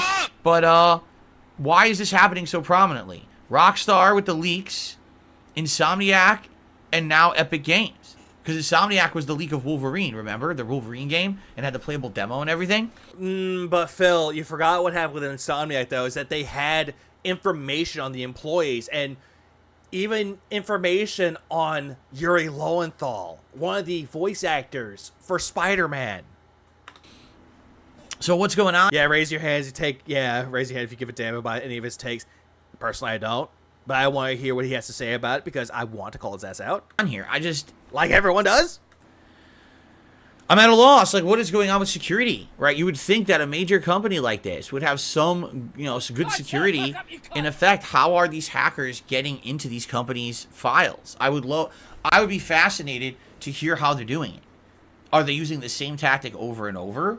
Is this a brand new tactic and no one's foreseen that it's happened, and that way no one has a way to combat it? Like, what is... Phil, there's already videos about it, how some people can get away with hacking. Do you not realize that? What's going on? That this... Yeah, today's a leap year. This is just a recurring thing that seems to be just common now, right? It's common now. I just don't know. Fed Rogers says a lot of people are saying it's because a lot of people are working now from home. I mean, I guess I can see that. But if you're going to work from home, why is there no security? Like, even if they're working from home, Phil, they will be using a VPN. Someone is in this house. Yeah, I think I'm going to need more beer. Oh, you need a lot of alcohol or your weed or whatever drugs you're taking. You need them now. Also, Twilight, thanks for coming over for 2 months. Phil's voice works better than Valium or Insomnia. Oh, absolutely. But don't overdo it with alcohol. remote working, I mean, you got to log in. No, I mean, really, what is going on? I'm interested to know what's happening here with. Yes, says the guy on Windows 8. Phil, you work from home on a Windows 8 laptop. No, it's a Windows 8 PC. His laptop is a Windows 10. And his mini PC is a Windows 11. The situation. I mean, is it... I mean, I might be wrong about the laptop, though. But his PC is Windows 8. Work from home situation and they're exploiting this? I don't know. All right, let's continue on because we have a lot of news to talk about. Yeah, please move on because you have no real... I'm trying to think of the right word. You have no real say in topics like this due to the fact that you work from home and you use outdated technologies. Today, Just like me. Rockstar Games Oh, great. has put out a company-wide message stating the following. All employees must return to the office 5 days a week starting in the month of April. Why? Well, as you know, since COVID, a lot of these companies have worked remotely. But what Rockstar is saying... Phil, COVID is no longer a thing anymore. Granted, there are still cases out there, but for them to work from home, it's no longer an issue. But I love how he's like, he has to put COVID into this. Like, what the fuck? Basically, due to the fact that they have had so many issues with Grand Theft Auto 6 up to this point and keeping security. I mean, this goes hand in hand with the story we just had about Epic. They want to make sure that the game is locked down because they are now heading into the final development stages of GTA 6.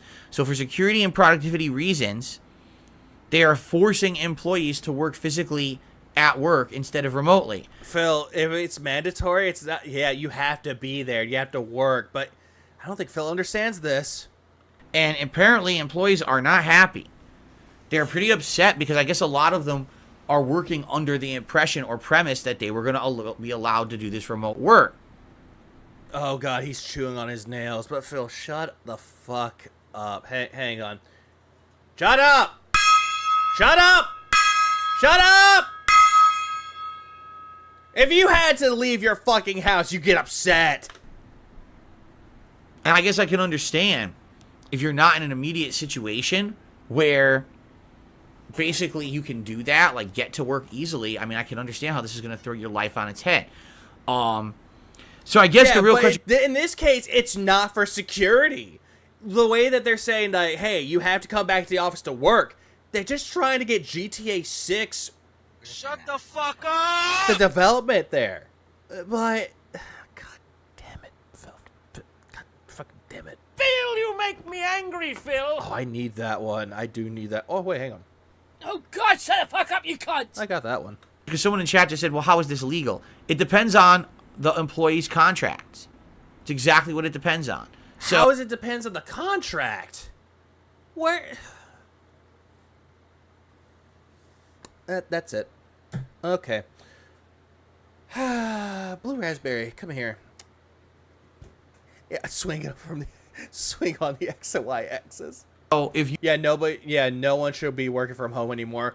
It depends. There are some jobs out there that you can work from home, but it's mostly like for the sake of convenience, and I know some people like it, but at the same time, Oh, yes, that's because the son of the worker who stole the GTA stuff, if I'm not mistaken. Ah, okay. So that's news to me. All right, and where's my blue raspberry? Come here. Yeah, boy. Yeah, boy. I got that ready. Let's go. Please clap. You are a contracted employee, a salaried employee. In your contract, there's going to be terms that outline what is expected from you as an employee of the company. And they have to give you certain things and you have to do certain things for them. That's the two sides of the contract that they give you. However... Do you know anything about contracts, Phil? Because it's clear as day you have no idea what a contract entails. In the United States of America... How do you know this is, well, then again, Rockstar is the United States. But still, how do you know any of this, Phil? We have what's called at-will employment. Only for certain states. And this is a problem because at-will employment, it was originally designed, all right, to give power to the employees.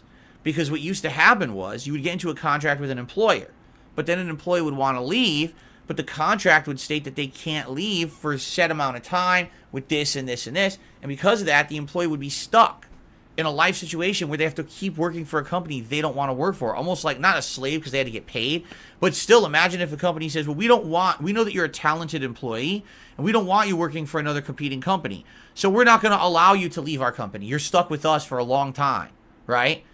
That's what they would do. So at-will employment is supposed to be a law that fixes that. And what the at-will employment says is basically thus. A company can fire you. It's this. At any time for any given reason, except one deemed illegal, such as racism, sexism, and stuff like that. Depends on what state you're talking about, Phil. There are certain states out there that they can fire you for no legitimate reason. Like, they could just say, oh, hey, come into my office. You're fired. Certain states have this, where they'll just fire you for no reason. Certain states don't have that, but, oh, god damn it, Phil. What type of ya?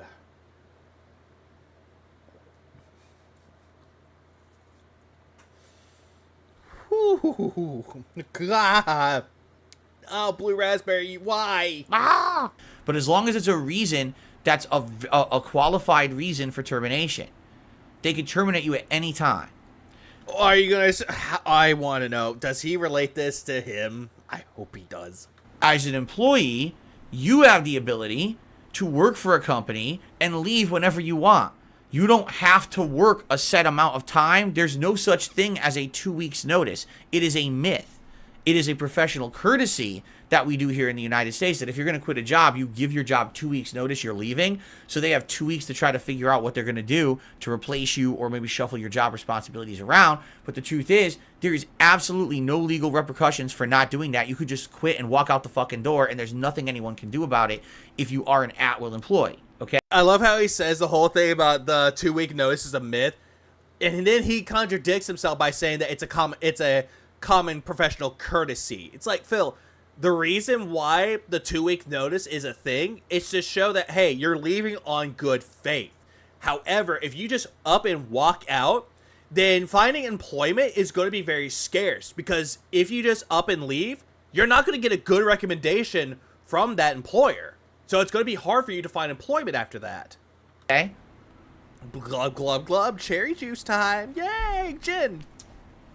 So the intention is full flexibility. The problem is, Oh, hey, well, what up, Chorus? Please clap.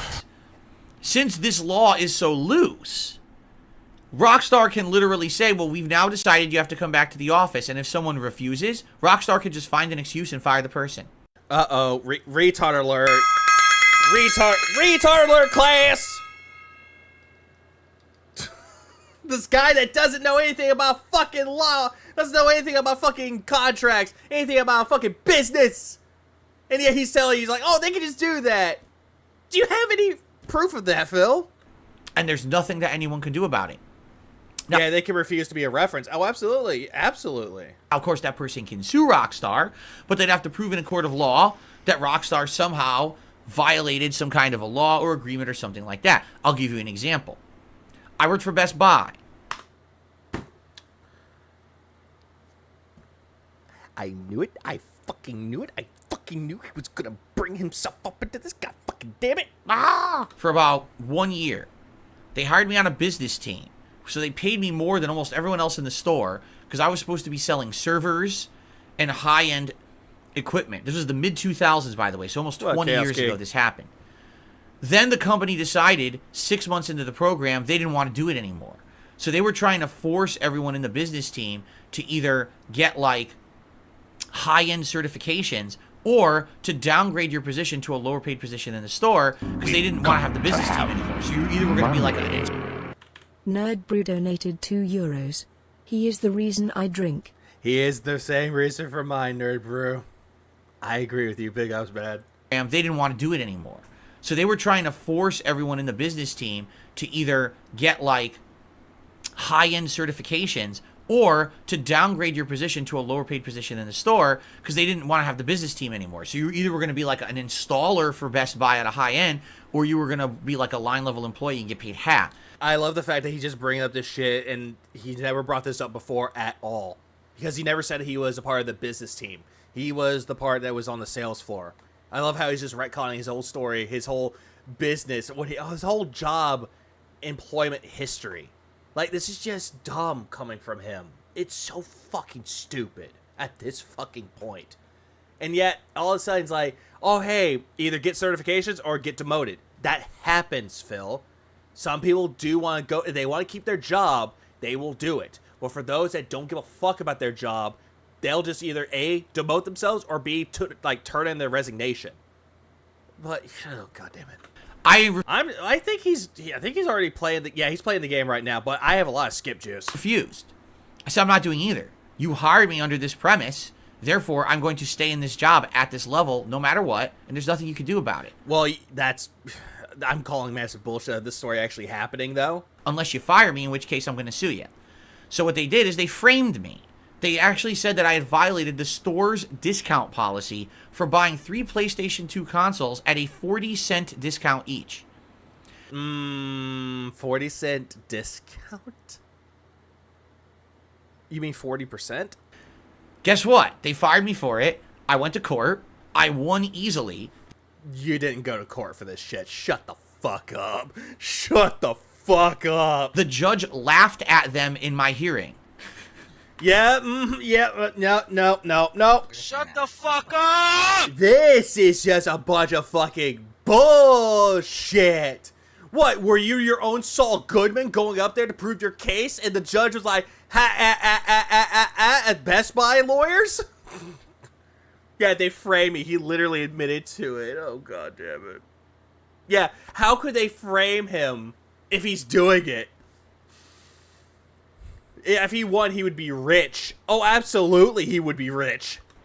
Audibly laughed and said to Best Buy, did you really think that someone would actually willingly risk their employment for $1.20? Are you stupid? No, Phil, what you fail to realize, for employee discounts, you get more than just 40 cents. So again, this is all just a bunch of fucking bullshit. Yeah, you lost due to perjury. Keep lying. Oh, he definitely did some fucking bullshit to get his ass fired. Oh, absolutely. It was a 40-cent discount per console. Also, you got to to get Social Security, some shit. I don't even know. All court cases are public. Yeah, public record. There is not. Of course there's not. He wants to make up a lot of bullshit to make himself look like the hero, to make him look like the underdog that fought adversity and he beat them, and yet there's no evidence of him beating the system. Anyway, the point I'm making here is, the judge does sound like him with the ack. Any company in the United States will find a reason to try to get rid of you if they want to get rid of you. So right now, with Rockstar demanding all employees must come back to the office for the final leg of GTA 6, what if a third of the employees said, well, no, we don't want to do that? They'd be like, okay, bye. We'll find a reason. We'll just fire you.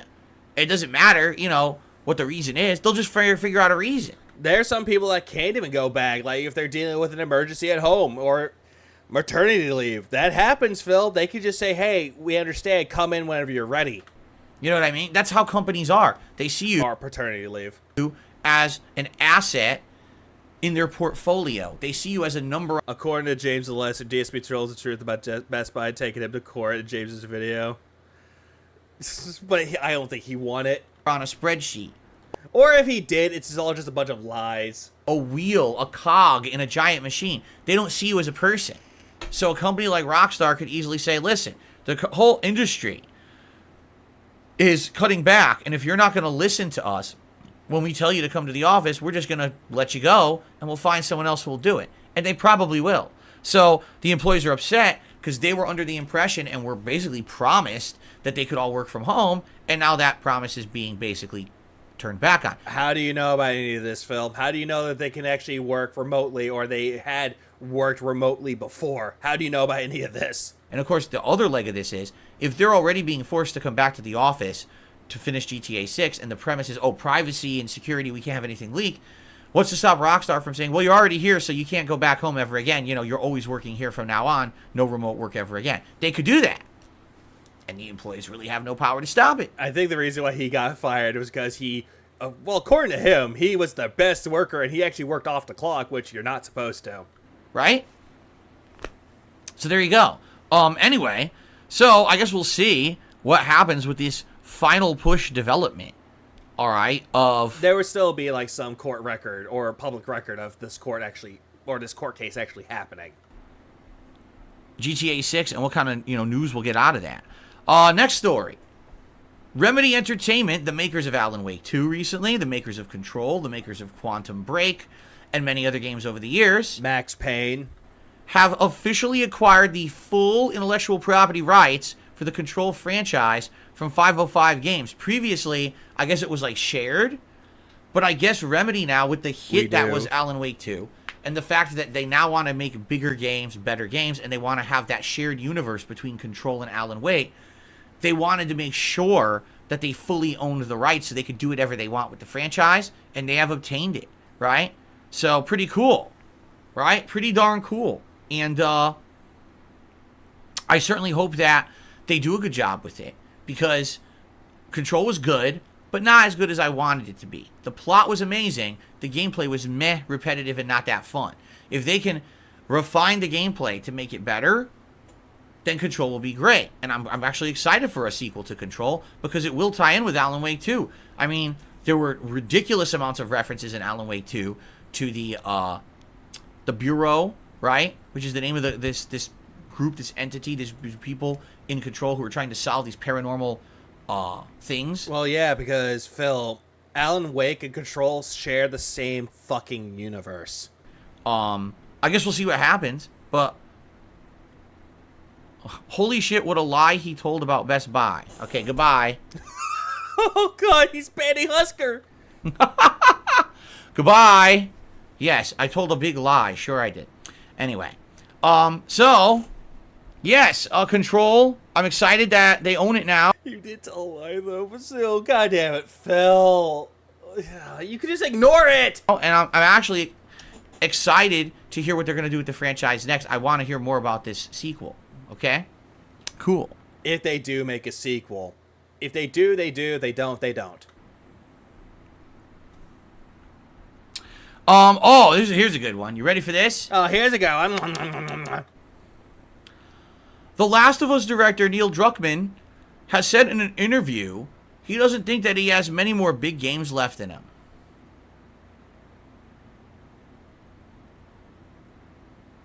How is this news? How is this fucking news? It's really not news. Oh, this is really too bad. Anyway, moving on. Let's continue. You know what? Just because.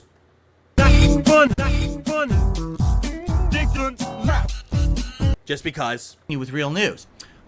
Okay. No, I'll actually comment on this for real. All right. Basically in the interview, here's what he says. So yeah, he had no real big games in him.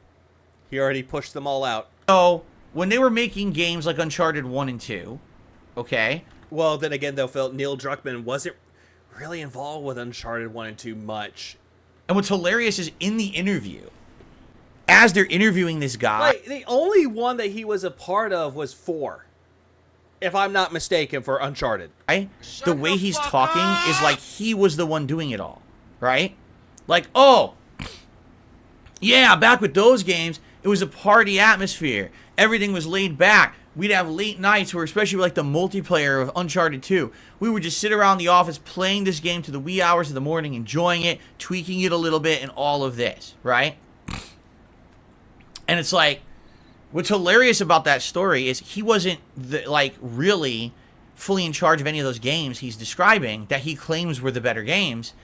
He shared responsibility with many other people who no longer work for the company. He forced them out because his attitude basically was that he was going in a certain direction with these games, and these people wanted to go in another, and he basically was like, well, it's my way or the highway. They said, well, then we're leaving. We're not putting up with you. You're like a giant ego. You're an egomaniac. We want nothing to do with you.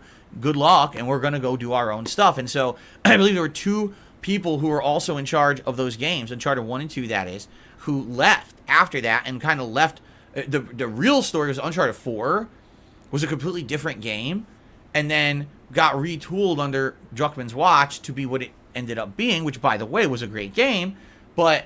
Uncharted 4, good game, but not the best, honestly.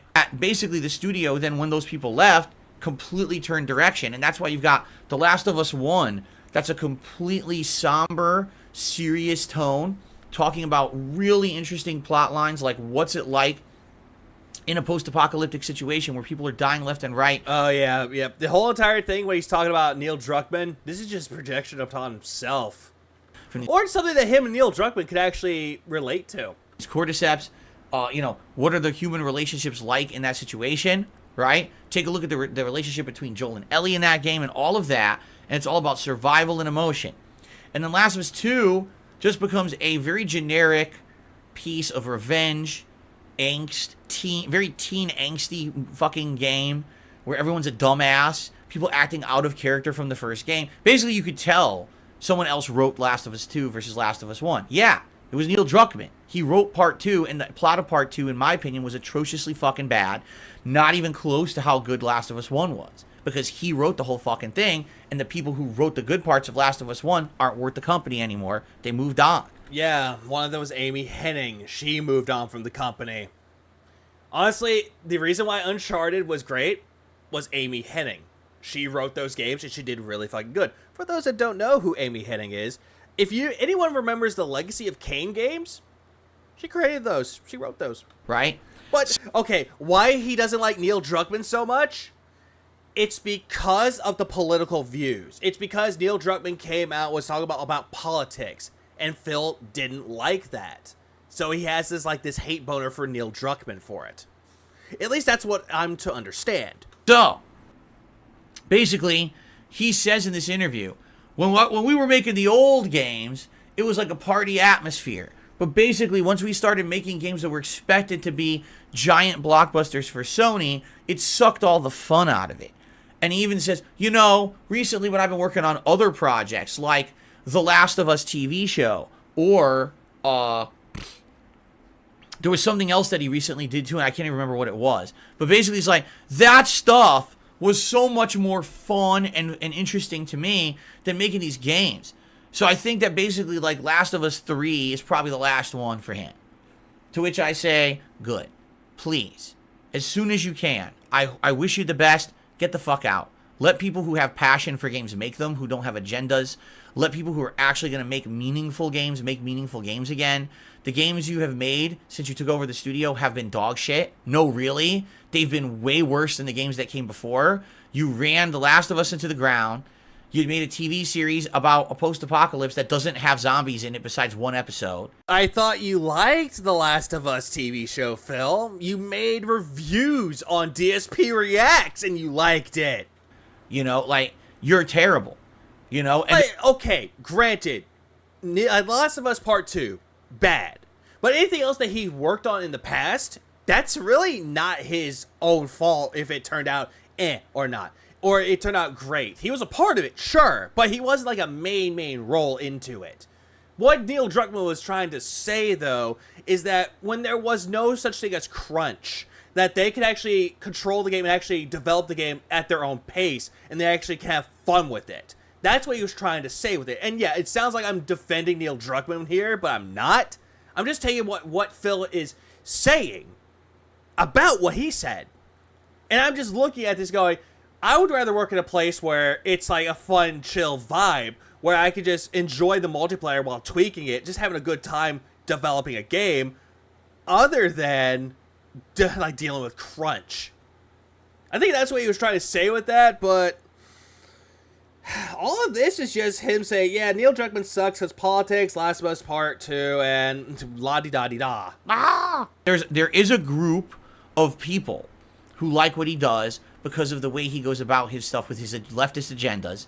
So if you like that content, follow the guy as he moves on from games.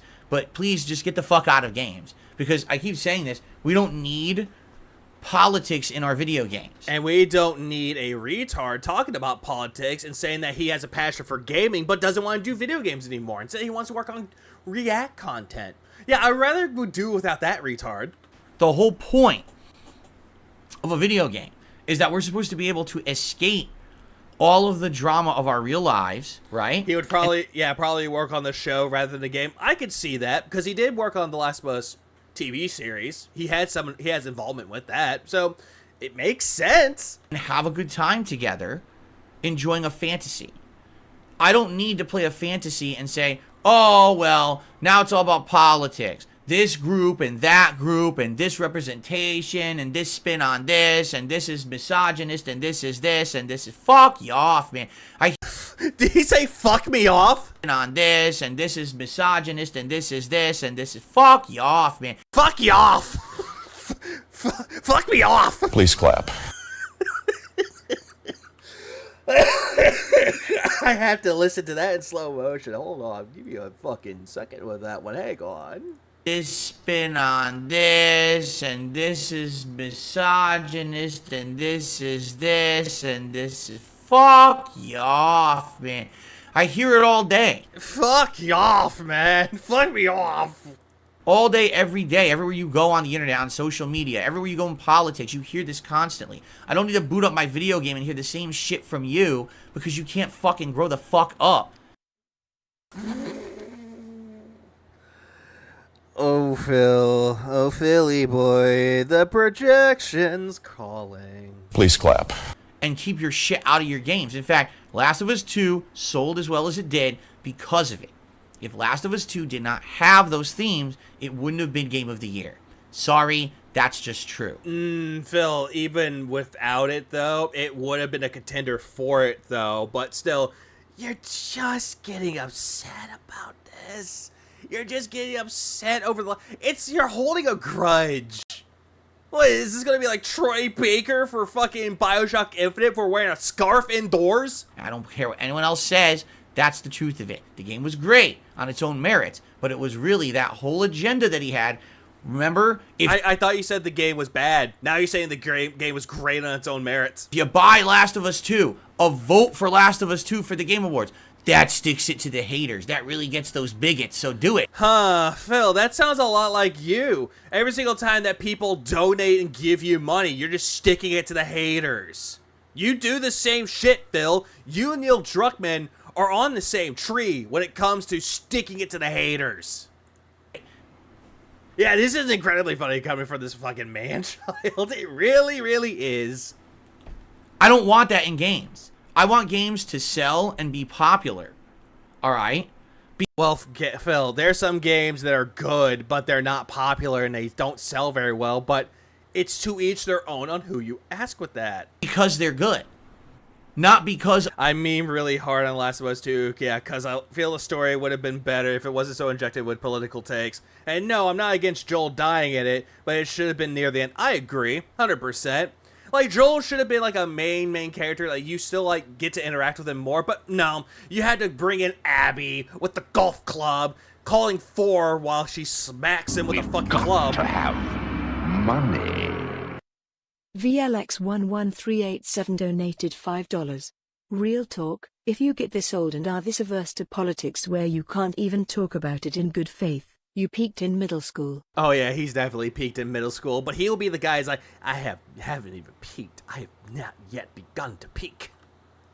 Yeah, but he won't play indie games now. The only time he'll ever play an indie game is if either A, it's free, or B, it's virally popular. Look at Pal World and look at Sea of Stars. Fucking feel-good... But he dropped those, so kind of like disproves my point. Movement from some political agenda that the guy can't sell his games otherwise, right? And if you don't believe me and you think I'm making it up, he publicly apologized for it.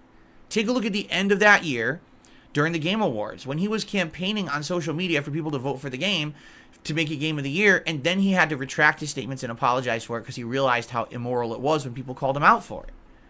Yeah, because he had an oopsie poopsie, and he's like, oh, I'm sorry I did that, even though the internet doesn't forget. Now take a sip of your toxic cherry gin and shut the fuck up. Oh, he never had friends in high school or any school. So that's what I mean, like, I hate this guy. I'm sorry. He doesn't belong in game development. He's just like how you don't belong in the Let's Play community, the streaming community. You don't belong here, Phil. But yet, for some reason, you believe that you're successful and you do belong here. When in reality, you don't. Ruining game development and turning it political. I don't need politics in my fucking video games. What's sad about it... Okay, then don't talk about politics in your content. That's the funny thing, though. You want to say that, hey, don't put politics in my games.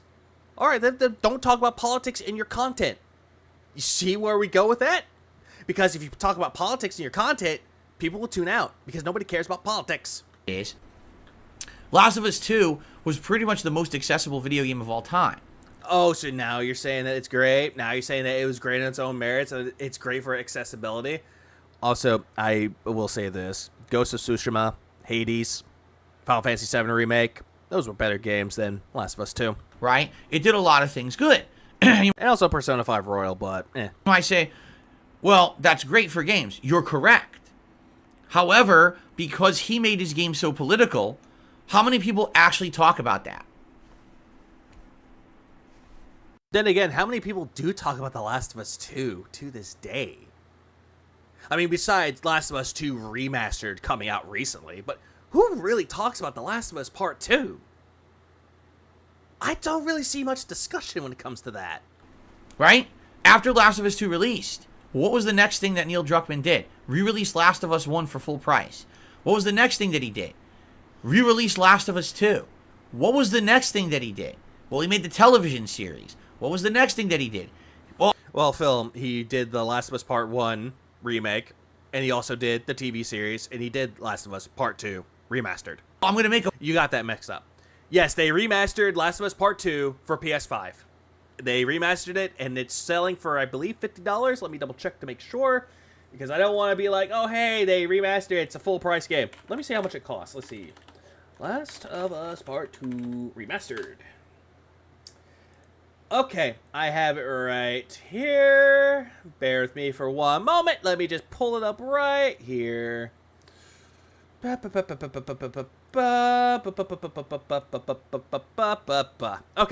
Last of Us Part 2 remastered, $49.99. Shut up! I don't care about getting more for PlayStation Plus or PlayStation.com. But yeah, that's how much it is.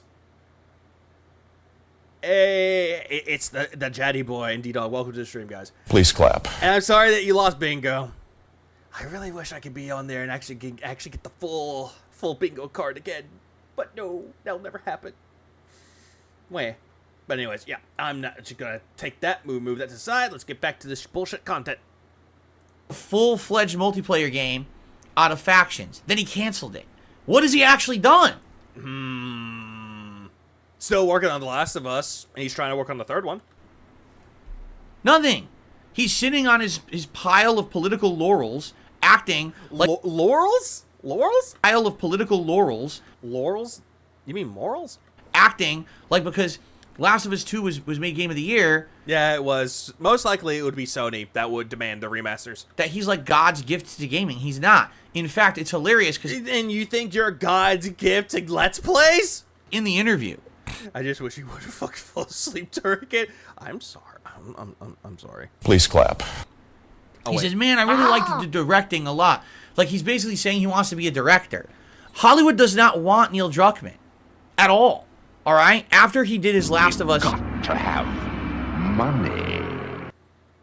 Lord Kane 666 donated $5. This idiot just gave us ammo to use when he does a political segment. We can use this as proof he's a hypocrite. This guy doesn't know how to STFU. Oh, absolutely, Lord Kane. He definitely does not know when to shut the fuck up. And all that he's doing, he's just providing more ammo. And then, all of a sudden, when people bring it and just toss it right back into his face, oh, they just took what I said out of context. Where? Where?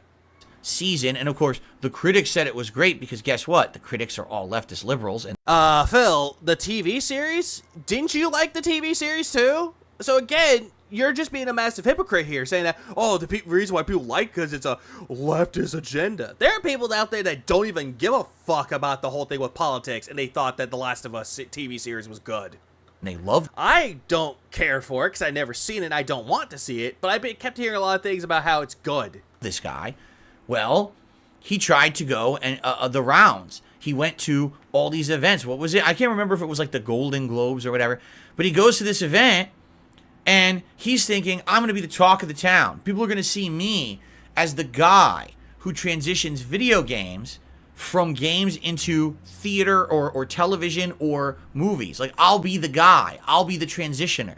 Yeah, Commander Shepard, I actually full on agree. He should just move on from this. Because we got it. He doesn't like The Last of Us Part 2. Move on. But he's still talking about Neil Druckmann. Phil, why don't you just pull down his pants and suck on his dick angrily? No one talked to this fucking guy.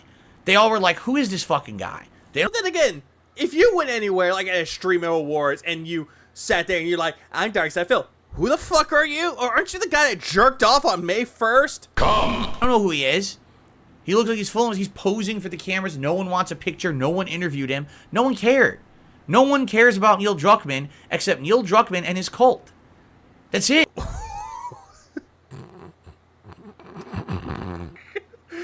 Oh, this is...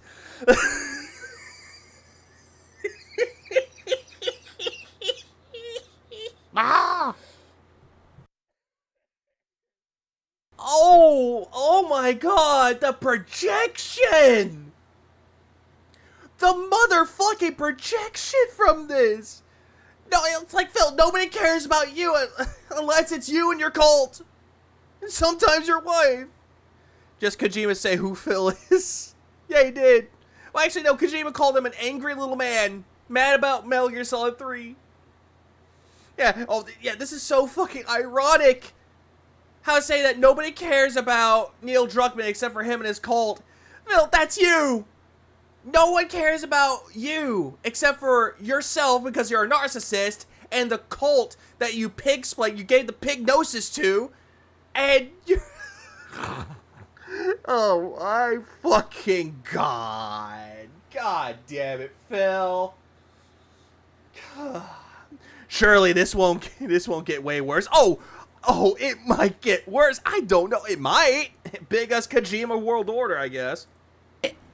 Do I play Monster Hunter? The last one I played was Iceborne, but I really didn't play much of them after that. But God damn, Joe Burnell. I just find it hilarious, right?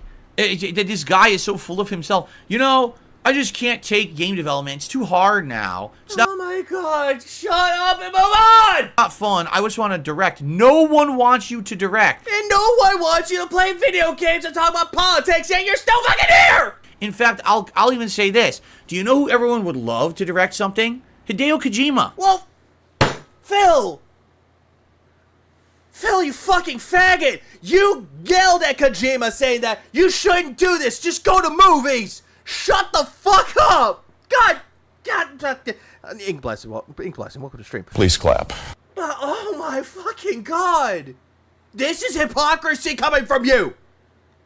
That's who people want to see make shows. That's who people want to see make movies. Because yeah, no one wants Project 7. Guys, games basically are shows and movies, and they're some of the most unique things you've ever seen. I would love to watch a Hideo Kojima television show or movie. No one would, though. Granted, the fans would. You wouldn't, though. You'd call it fucking boring. I don't want to see Neil Druckmann do it. Gamer Words at this point needs to come out. Anymore. He sucks.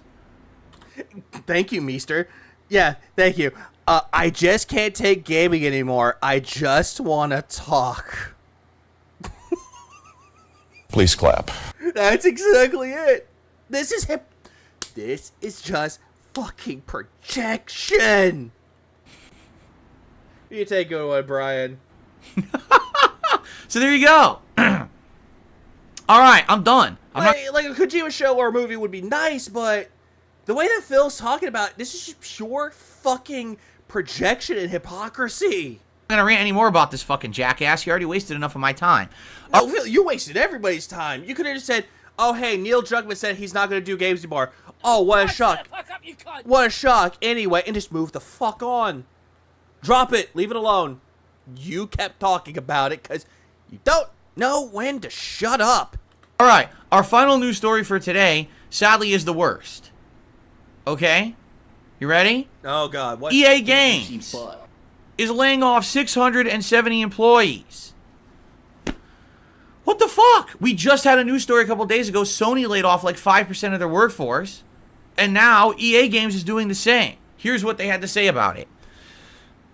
We are sunsetting games and moving away from development of future licensed IPs that we do not believe will be successful in our changing industry. This greater focus will allow us to drive creativity, accelerate innovation, and double down on our biggest opportunities, including our owned IP, sports, and massive online communities. Big juicy butt. EA canceled the unannounced Star Wars FPS game that was in development by Respawn Entertainment that was supposed to be the Mandalorian game. Yeah, I heard about that one. Yeah, honestly, I don't know how that would work, though. It sounds interesting, but I don't know how that would work. Yes, if you can believe it. Ready? EA laid off the entirety of the Battlefield studio Ridgeline Games. This was the studio known for developing narrative experiences in Battlefield. The entire studio was laid off. Well, yeah, because Battlefield 2042, didn't do that well. I mean, granted, I heard it got better, but still.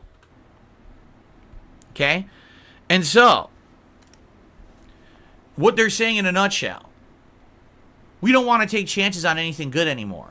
No, they didn't say anything about taking chances on anything good anymore. They say they don't want to take chances on things that won't do well. What we need to do is lean into the IPs that we know are money makers. So, more Madden, more FIFA. Not sure about that one, but okay. More microtransactions and games as a service, less good original games. That's literally what they're saying with their public statement. Phil, did you miss the part where they actually did say that they were working on the Jedi game, the third one? Yeah, Phil laid off the entirety of his gaming content. Okay? Now you might say, oh yeah, bring back Bad Company. That was a great game. okay, I don't understand. What is going on with gaming? Why is Sony laying off so many people? Why is EA laying off so many people? Why did Microsoft just lay off so many people? None of this seems to make any sense. Overstaffing. If there's too many people there, it makes sense to cut ties with some of these people. Okay? Isn't the games industry profitable? I thought that we're hearing record sales numbers for video games. I thought that games were actually making profits. In general, you're right. Not every game, and I think that is one of the major changes here. Phil, who asked this question? Who are you talking to? Is that, unlike previously, where it seemed like if you worked for a AAA studio, no matter what game you made was going to sell, right? That's not the case anymore. Just look at what just happened with Suicide Squad, right? But that wasn't EA, though. That was Warner Brothers. Even Warner Brothers saw what Rocksteady did with Suicide Squad Kill the Justice League, and they don't like it either. So things are changing, and more indie studios are getting... Also, the reason why people didn't like that game, Phil? Live service. All kinds of attention now, and their games, for example, like I just said, Pal World, Helldivers 2, these are games that now are selling so well. They sold well, though, even though, granted, I didn't expect Helldivers 2 to sell so well. Here's my thing. Pal World, I could see selling well.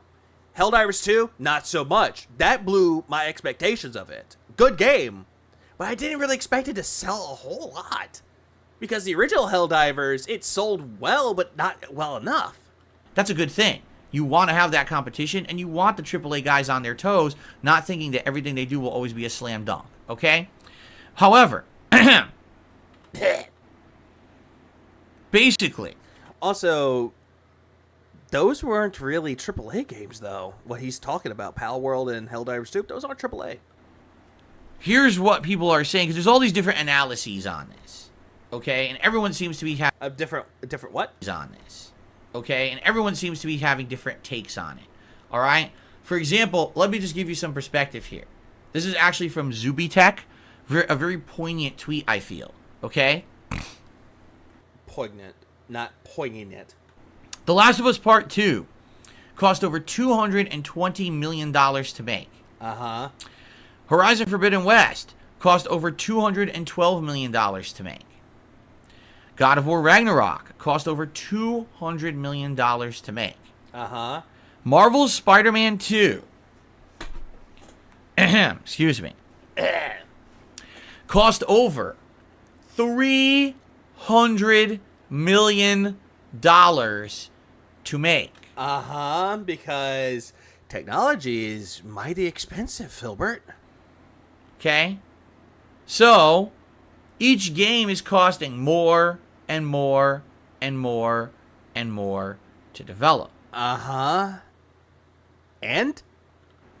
Revenues are increasing, meaning these games are selling. For example, Marvel Spider-Man sold enough to turn a profit within like a week. Yeah, it sold well because it was anticipated. Horizon Forbidden West, it was anticipated. God of War Ragnarok, anticipated. Last of Us Part 2, anticipated. All these games are anticipated. No wonder why they sold well. Right? However, what is the actual return on investment? Right? Overall, how much money are they really making in the long run? Right? It's a good question. It very well could be. It's a good question that he doesn't have the real answer to. That back in the day, we're talking the era of the PS2, right? The biggest console of all time. You didn't really play games on the PS2, Phil. At least it was at one point. Who knows if a fucking shitty Nintendo console outsold it by now. But Wait, what? Huh? What? At least it was at one point. Who knows if a fucking shitty Nintendo console outsold it by now. I thought you were a fan of Nintendo, Phil. Why now you're saying, oh, some shitty Nintendo console outsold? What the... Phil, you're a Nintendo fan. You can't proclaim you're a Nintendo fan. Oh my god, the Nintendo hate is strong right. Phil. Phil, you make me angry, Phil. Phil. But you see the point I'm making. Back then, development costs for these games were nowhere near this. But then they would sell a ton. And these companies would make insane profits on them. Yeah, the reason why, because the technology at the time wasn't as advanced as it is now. Goddamn. Yeah, why is he pretending that he's a big shit investor? He's not. Now, if you have an insane budget, right? And this game takes so long to make, and it comes out, even if it sells well, it still might not make that return on investment as the old days. And so now you've got to rely on having a library of games coming out. But how do you do that? More employees, more studios, more overhead cost. So the industry is pushing for these giant experiences. Every video game needs to be 40 to 80 hours long. Every video game needs an open world with all of this content. Not every game needs that, Phil. And you know what? Okay, I'm not... Come on. Oh, goddamn. Now we're moving on to Cherry, because God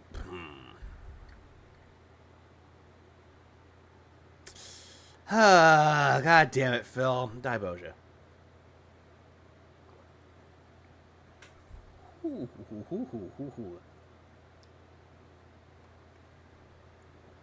Cherry one hits strong, dude. Holy shit.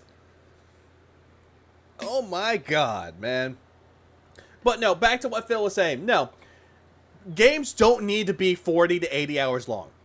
They don't need to be open world. As long as the visuals look nice, not a big necessity, but if graphics, if visuals look nice, story's nice, like gameplay, control, replayability, then all this shit that you're talking about, Phil, doesn't fucking matter. It needs to have all, it's like a checklist of expectations. Whenever the era of PS4 and Xbox One, every game could now be open world because these consoles can handle it. Not all games are going to be open world though, Phil. But the what are you drinking to deal with this? I drank this absinthe or absentee. I think he's meant absinthe. Never had absinthe before. Want to try it though, but I've been drinking Jolly Rancher vodka and it's so good. question really was, or it is now, what's profitable for these companies, and does this game experience now warrant the amount of money that they're putting into it? It's not that games are getting more expensive, especially considering going digital and their tools getting better and better over time. It's that publishers and investors are expecting more profit. Oh, absolutely. The shareholders or stockholders are demanding a lot out of this. Right? Take a look at a game like Horizon Forbidden West, okay? Imagine if Horizon Forbidden West only cost $100 million to make, and instead of having 60 plus hours of content, it only had 20. But those 20 hours were streamlined, super fun, very well done, and it didn't have all of that extra open world bloated content that most people don't even do. Would it have been a bad game? Would it have sold better or worse? It probably, I'll be honest with you, I think it would have sold the same. I think it would have actually sold just as much as the game did now, and they would have had a bigger return on investment. Well, no shit, Phil. The reason why is because, again, like I said before, Horizon Forbidden West was anticipated. People were looking forward to it because once it's announced, they want to buy it. They're anticipating people who are fans of it. It's the same thing with games like any Zelda game or Mario game. People still buy it anyway based on their fanboyism alone. Imagine you own a sandwich shop and I just pull and I become Atlas the sandwich shop maker now, and I just don't know why. Please clap. I'm just saying. Yeah, but for $70 for a 20-hour experience, no. But the reason why it did well, again, the DLC. They actually made things with it too, but Phil's not going to talk about that at all. Maybe what's happening is that these games are too overbloated. You're spending so much money to develop them, and you're hiring bloat, he means side content. So many people, and you got so much work being done that by the time the game comes out, it's great that it has all these features, but how many people are realistically really enjoying all of them, and how many people are going to spend a ton of money on that experience? Most people will buy the game once, they're done with it. They're not doing any microtransactions. You know what I'm saying? Well, there's some games that do have microtransactions, aka Street Fighter 6. That game was highly anticipated. That had microtransactions. Even like a Dragon Infinite Wealth has microtransactions. So I know different games he's not using as an example, but he's still there. a game like Madden, What Horizon has fan base? For Horizon Forbidden West or Zero Dawn, that series. I mean, it still it has a fan base, but I don't really see much about it. minimal effort, and then makes it. Hey, Brightside Dylan, welcome to the stream. Let's see. Thoughts on Wings being fired on locale cast and restarting on level 1 as well. Oh, he did? Holy shit. Please clap. I did not hear about that. Holy fuck. I heard what happened with Wings.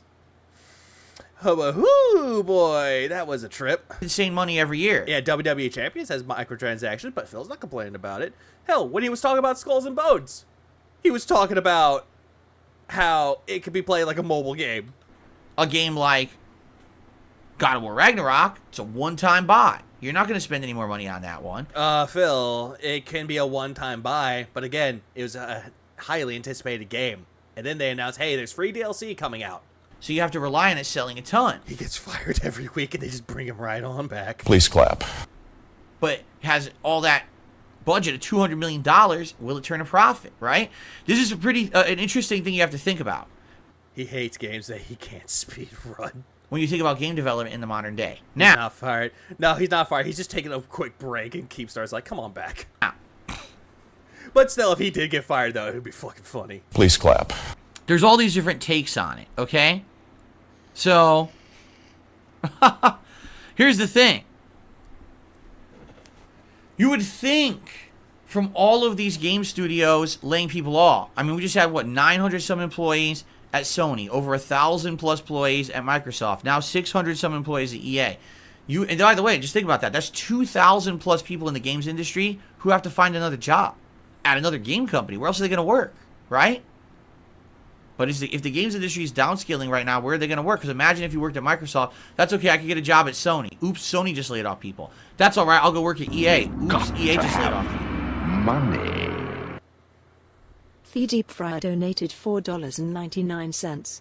With marketing and the addition of Sweet Baby Incorporated, the cost of Spider-Man 2 is easily over $420 million. It's likely just barely making profit now. I heard about Sweet Baby Inc. I heard that they're mostly like a narrative-based company, but I'm not sure about that. I need to do more research, because I did see an article that apparently they said a Steam curator.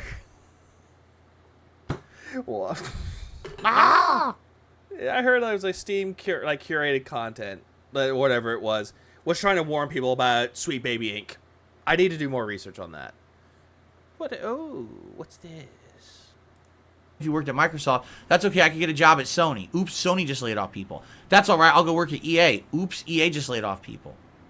Where are you going to... Yeah, that's the thing. And yeah, Paulsma, you made a good point. They can at least try. They can at least try to go to a different company and work for them. Or at least try to get hired on. They could try. If their resume is good, they could still try. work, right? It's pretty challenging right now. Oh, what was it? IAG did a video on them. Okay, I need to look into that. For someone in that industry. But here's something that a lot of people got to realize. These companies are making profit. These companies are not destitute. These companies are not without, money at all. In fact, They're not. Excuse me. They're not destitute like I am, because I'm constantly begging people to give me money because the trolls. it's quite the opposite. If you actually take a look at numbers, Oh, Sweet Baby Inc. wrote for Suicide Squad. Oh, God, that's worse. supposedly most of these companies But it makes sense. are doing quite well. So then why are they downscaling? Because this is how American business works. It's scary to think, but this is how it works. Now, I say American, Sony did it too, and Sony's a Japanese company. I love how he immediately goes to, oh, yeah, that's America, and now he's going back to Japanese. Okay. But the point I'm making here is that they really feel like if they need to be more profitable, it's better to actually sacrifice employees' livelihoods, all right, to save money or make more money. It actually results as profit, more profit on a spreadsheet when they lay these people off. If you can believe it, that's how it works. Do you not know anything about overstaffing, Phil? It happens. If you lay off certain people, but a certain department is overstaffed, yeah, they're either going to demote them or fire them. They're going to do that, Phil. But the problem that you don't understand, Phil, is that you have a degree. A degree. In business. And yet you still don't know anything about how jobs work, or how contracts work, or how employment actually works. Oh my god. I'm 5 shots in. This is this is just making me laugh more. Please clap. Also, what are your thoughts on Horgan? I know you said Hogan. Saying Rich is evil and needs to be canceled straight away. I really have no comment on that. Rich says a lot of stupid shit. But he should be canceled right away. That's why I'm going to put my hands up and be like, It's more like a que sera, sera, whatever will be, will be. They think that's a better option. But again, it's like, it's When they lay these people off, if you can believe it, that's how it works. They think that's a better option than actually having to make better products. Phil, it is a better profit. Okay. Imagine you're at a sandwich shop and you have too many people and you're losing money. Even though your business is doing good. You're losing money because you're paying too many people and you have 2 people there that are just standing around doing nothing and they're getting paid to do nothing. What do? You either A, send them home or B, fire them. So that way your staff can be paid and you don't lose money. Do you not understand this, Phil? I really wish that wasn't how it is, but this is how it happens all the time, okay? Not all the time, Phil. Where basically, again, as I've already said, you're a number on a spreadsheet. You're a cog in a machine. And if it comes to the bottom line, like, we got to make profit. We got to make maximum profits for our shareholders, so that way the price of the stock goes up, the company's valuation goes up, and then we make more money. And then we make more money. And then we make more money. And money that I don't have. And I wish I could make more money. Snort. That's what these companies are really in effect doing, okay? They don't care what games they're making anymore. The people who are running these companies have become corporate bigwigs. Oh, God. Oh, my God. Back to the whole thing about the corpos, aren't we? These people on the boards of directors of these companies are not game makers. They don't play the fucking games. They don't care about what games they're making. They care about the money on the spreadsheet and how much money is in their pockets and how much money goes to the shareholders, how much more money can be made. And to some extent, I get that. Yes, it's a corporation. It has to basically make money. But at the same time, you are artistic. You have a company that makes art.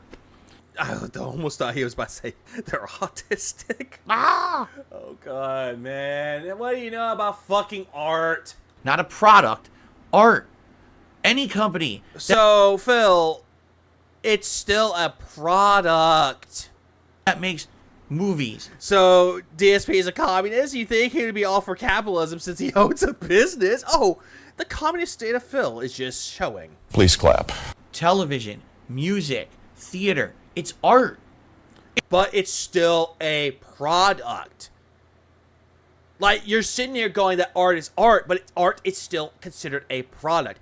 Every album that you buy from your favorite band, like, example, Job for a Cowboy released Moon Healer, and people are buying their albums. And I'm excluding streaming, but then again, they still stream it, though, but that still gives them a profit, though. And then you have the newest movies that are coming out, the newest TV shows that are coming out. And then you have the newest game. Even example, Final Fantasy VII Rebirth that just came out today. That's still a product. Sure, it's someone's passion creating art in a form of media. It is still a product meant to be consumed. It is meant to be purchased so that the person can get money out of it. Corporations can get money out of it. People could spend their money on this because they want to. Do you not understand this, Phil? The guy who has a business degree is telling you all this shit. He's going with the artist art excuse for products. Even though I don't have the business degree, but yet I know how business works better than he does. Oh, I can't imagine him making a game, but I can imagine detractors making video games, and they could do really good. Has he ever seen modern art? No, he has not. Like when Phil calls his videos works of art, yeah, he called them transformative art, like transformative works, that every single time he buys a game, he's buying a license. It's all optional entertainment. And video games are the most profitable industry on the planet right now. They make more money than everything combined. At one point do we realize sometimes it's not just about the money. But these people don't want to hear that. All they care about is the money. So when you... Phil, that's you. Every single time you buy a product, or excuse me, every time you buy art, you want money to be given to you in return. You hear that the games industry is laying off all these people. Oh, they must be crashing, right? They're not. I hope your commission does well, Dylan. I hope you do well on your commission as well. And good luck on your commission endeavors as well. So I'll give you this. Hold on. Please clap. And also... Big juicy butt. Just because, why not? They're making more money than ever. They really are. It's just that they don't care about the employees. It used to be... I am too, nerd bro. These studios cherish their employees because they knew that they needed those people to pump out the next game. Now, they're all disposable. Hell, there's 2,000 people right now floating in limbo with no jobs. Now you're talking about people with no jobs, and now you're being the humanitarian now? Fuck off. Also, you want to talk about people laying off their employees. Phil, you laid off John Rambo. You said he was technically your employee. Howard, respect the pact. Leanna, who was your girlfriend, now ex. You used her as an employee. Who anyone thinks they could just scoop up whenever they need them to make the next hot game and then fucking fire them again when they're done. Not all the time, though, Phil. Like, granted, there are some instances where this actually happened, though. American McGee, when he worked on Quake and Doom, yeah, they fired him for dumb reasons, but he went on to do, like, good stuff. He made Alice. But other than that, you see the point with it, though. Even though some people out there that get fired, they either A, making their own studios, or B, they're working for other studios. And they're doing better work. That's how they're seeing it. That's not how to operate an industry. That's predatory, right? That's literally predatory to an industry. And this is just going to destroy the way that we see games be made. It's really going to screw stuff up for us. You don't even know how... Got to have money. Ooh, hang on. The Deep Fryer donated $4.99. DSP is the perfect communist. He does nothing and expects to get paid. Pretty much. It's always the communist state of Phil, where it's like he makes the money, he doesn't want to distribute it. It's only him making the money. But I love how it's like Deus P. What was the point? He has no idea how games are even developed in the first fucking place. And yeah, he's going to sit there just going, guys, you don't understand. This is what's happening with the game now. The game development is just, it's really affecting us. Yeah, Stray Fox, he's not a developer. He's only the developer of his own excuses. I'm really seeing, sadly, this isn't a game crash because there's no crash. The demand is higher than ever, and so are the profits. But well, then again, though, Phil, look at Square Enix. They suffered from their stocks crashing. They almost could lose their entire company. But you want to know the reason why Final Fantasy VII exists? They even said, like, if it's getting dire, Final Fantasy VII will be remade. Guess what? They're back in business. Final Fantasy XVI, they sold a lot of units within a few months. I could see the entire way games are made changing in the future. No, you don't. You don't know how games are being developed. You don't even know what technologies are being used for video games. Right?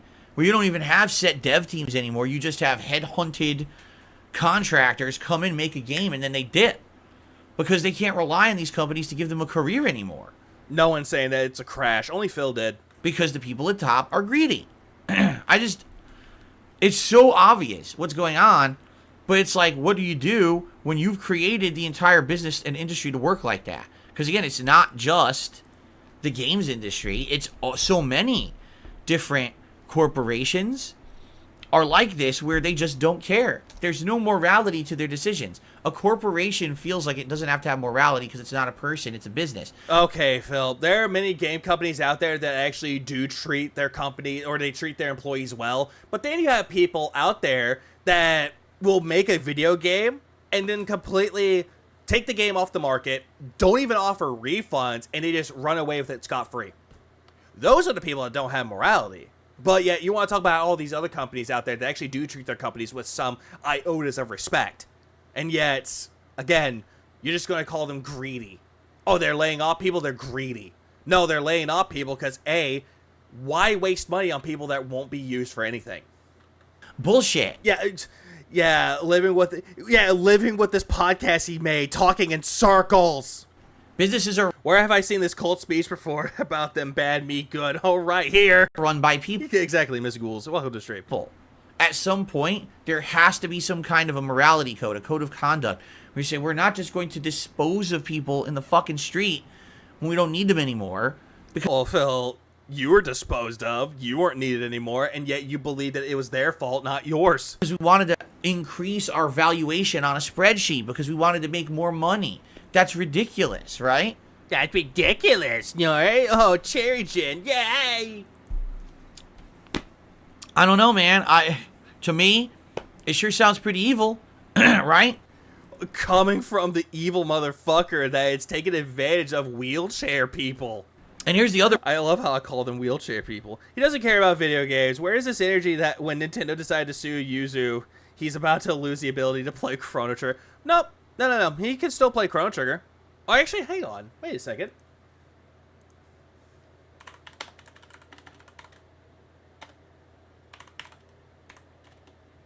I'm gonna look up something. No, because he can still, then again, if he wanted to play Chrono Trigger, he could just boot up that mini PC. Problem with this, okay?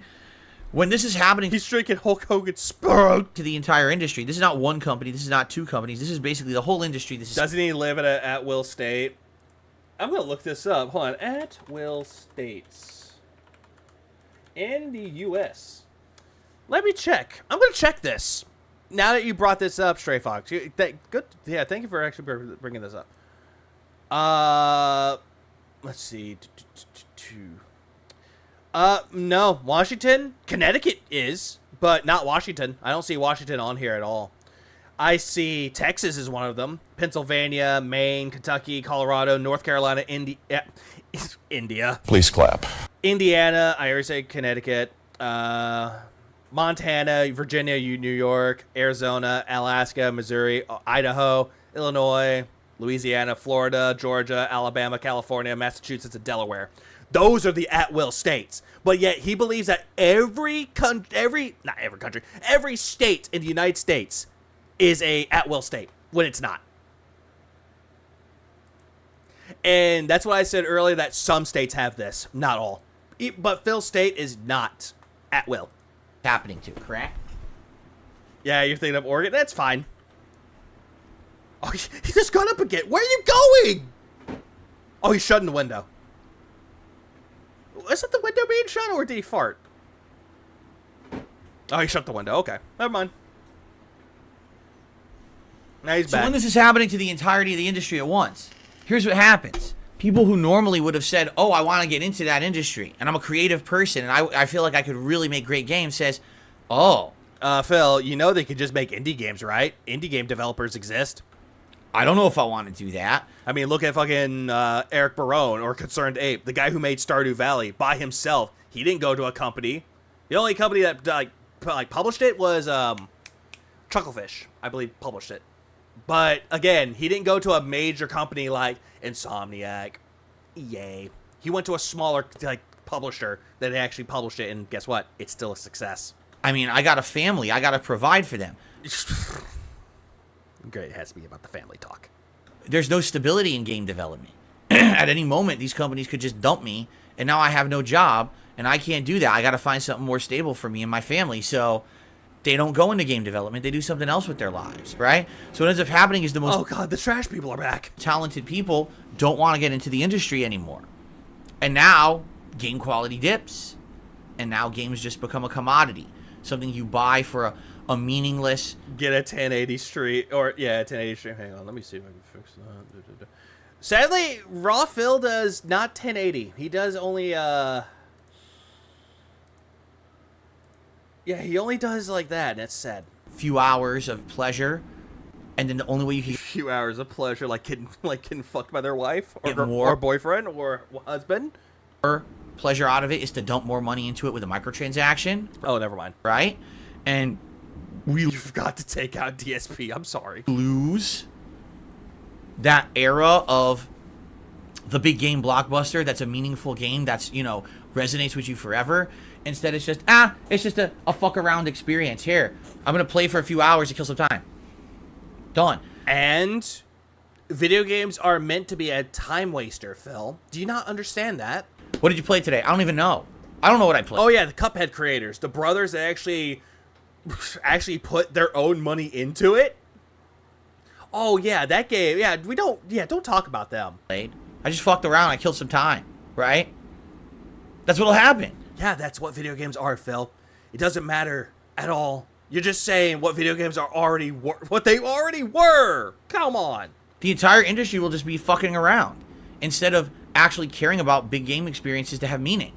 You won't have the big blockbusters with epic stories, groundbreaking gameplay and graphics. You'll just have the same game 7,000 times with a new skin slapped over it with more microtransactions attached to it. Just play indie games and shut the fuck up. I played an indie game recently that was paid a homage to the Earthbound games, or just paid a homage to the old school RPGs, called Lisa the Painful. A dark game where the choices do matter. Guess what? Had a fun time with that one. That one had a meaningful experience, but again, he doesn't want to go to indie games. That's the future of the games industry if we let this happen and if we let these companies do whatever they want. You know, every single one of these fucking big CEOs of these game companies that act like they're some kind of a rock star celebrity when in reality they're just a money grubber, right? Phil, you're the money grubber, constantly begging for money and just to put money into a fucking mobile game with microtransactions. We just let this happen. So, and you might say, well, how do we fix this? With your wallets. Don't buy games from these companies who are doing this to their employees. Stop fucking buying EA microtransaction sports games. Hey, Dwight, you're here. Welcome to the stream. Oh, he's coming in from the sky. Oh, no, he's coming in. Oh, no, he's coming in like a bomb. He is here. Just stop. Don't buy Madden. Don't buy FIFA. Don't spend money on fucking Ultimate Team. Well, then again, I'm not going to buy FIFA or Madden because I'm not interested in those type of games. If you stop supporting the bad practices that allow them to act like this, they will stop the action. Hey, Dents, you hear that? If you stop giving him money, he'll stop doing the bad actions. But if you reward the bad actions, they will continue with them. You hear that, Dents? If you continuously give him money, oh, the bad actions are going to keep going. Right? But he'll just sit there and be like, all the restreamers and the detractors are trying to ruin my life. Even though he's ruining his own fucking life. Please clap. And ling-a-ling-a-ling. The best way for Pokemon to improve is to stop buying every shitty Pokemon game on the Switch that runs like dirt. I'm sorry, Phil. You're not going to stop people from buying Pokemon. They're still going to buy it because of nostalgia. Same thing with Zelda, Mario, Kirby. All the games that Nintendo's put out, they're not going to fucking stop. They're going to keep buying them. Just fucking stop buying them, right? Don't reward the bad behavior, and then they won't continue it. But our industry is so weird, we reward the bad behaviors. This is the third time he's talking about this. Phil, move on. You're talking in circles. We buy the things that we say we don't want. We support the things that we say are harmful. The most profitable games ever are microtransaction-laden games like GTA Online and Fortnite. Yet, we say that's not the experiences we want. We want these epic games with big stories and tons of meaningful content. Then just move on to another game that might provide that. What's wrong with you to say this shit, Phil? Yes, he did buy it. He bought Violet. But then we spend all our money on the junk. So what do you think they're going to keep making? Junk. What do you think's going to happen? They're going to dump more employees because they see them as disposable. Yeah, it's entirely fucking hypocritical. Really is. Oh my god. This is what will happen. Right? So, yeah, that's all I have to say is it's a symptom of an industry where directly the consumers are financing the bad behaviors and allowing these companies, enabling them to do these awful things to their employees. Again, the same thing can be said about people that donate money to you. They're doing the exact same fucking thing. They're giving you money, and they're just enabling your bad behavior, thinking that, oh, hey, he made a lot of money. Very next day, he's going to keep doing the same motherfucking behavior over and over and over again. And then when he doesn't get that money, he'll take it on his audience. Why didn't you give me money? I provide entertainment for you. I worked hard. I demand money. I demand satisfaction. We need to change that. We need to stop spending money on crap. Just stop entirely. No more excuses. Oh, but every time I boot up GTA Online, it's such an awesome social experience. Fucking turn the game off and go out with your friends and spend money at a real business. Or better yet, Phil, they're probably playing GTA Online with their friends. Phil, you're just saying all this shit because you have no fucking friends. All right? Go to the bar, go to the restaurant, go hang out, go play sports, go fucking whatever. Turn off the fucking microtransaction game where every moment you're paying them more money. Stop rewarding them for bad behaviors. Turn off the FIFA bullshit, the fucking Madden nonsense, and go support real people. Or go support. Like you? Are you gonna say that you're a real person? Spend real life time with your friends. Stop fucking around online. Phil, just stop talking about this. Phil, how people can interact with their friends, it's entirely up to the person. If they want to play a game together with somebody, doesn't matter what it is. Helldivers 2, FIFA, Skull and Bones, Madden, doesn't fucking matter. As long as they're having fun with it and they're enjoying each other's company, what's the problem? Because this is why this is happening to the industry. All right? Literally, the moment you spend money on junk, you're rewarding a CEO sitting in a boardroom who just cut 600 jobs because they said, we're going to focus and lean into our big IPs with microtransactions in them. I hope to God, whoever clips this, I hope to God people react to it. Altis, please react to this. Please clap. I know I'm calling out to the sandwich shop guy. I know I am. I want people to do this. I want them to call him out. You did? Oh, yeah. What up, Rebsy? Welcome to stream. Wait, the guy that only goes out once a day, never goes to any bars or restaurant, doesn't have any friends, is telling us to go outside? Yeah, Rebsy. He's telling you to go outside, touch grass, and, oh, I don't know, fuck a girl. Please clap. Or fuck a guy. Fuck anybody. But again, Phil has no idea what he's talking about here. It's just ironic. Don't you think? Did it. Stop. Or else this will just get worse. I don't Yeah, stop. Stop it. Get some help. know what else to say. You have to stop the fucking madness. What if I just went into my bathroom and just turn off all the lights, make sure it's in a dark room, I hold a candle, and I just say Atlas the Bookkeeper 3 times, and he pops in my mirror, and he just yells at me, "Welcome to the Bone Zone." He just grabs me.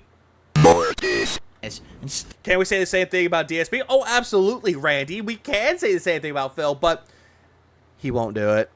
He's too much of a pussy to listen to anyone else. Stop the bad behavior. Did Phil just tell me to go outside? Yes, Chicken Rooster. Yes, he did. Okay. He's telling everybody, including me, the restreamer, to go outside. That's what I have to say about that. And if you disagree, you're wrong. Yeah, you know what? Yeah. The only one that's wrong here is Phil. Are you done laughing, Phil? Are you done pretending that you're telling a joke, that you're a stand-up comedian, like you're Jerry Seinfeld? Or no, excuse me, you're Jerry Swinefeld? All right. He'll just say, "Why the fuck am I here? I Vegas." Let's get the shout-outs, because now we're running late on the show. You're running late on a lot of things, Phil. So a troll did a couple super chats, and I banned him because he's an idiot, so that was great. Phil, they weren't a troll. The person that he banned was just asking him, he's like, "Hey, why don't you just get to the game already?" SD Chargers with a super chat. He says, "Habit in my area has the best onion rings around." Yeah, like I said, my onion rings were pretty much inedible. I literally took my onion ring, I was on my table, and I went like this, and it didn't break. It was so hard that it was like actually rocks. They like triple fucking fried the thing. I don't know. Again, I get the feeling the people making the burgers were good. Like they're pros. They know what they're doing because they Or Phil, they were probably old. make more burgers than anything else.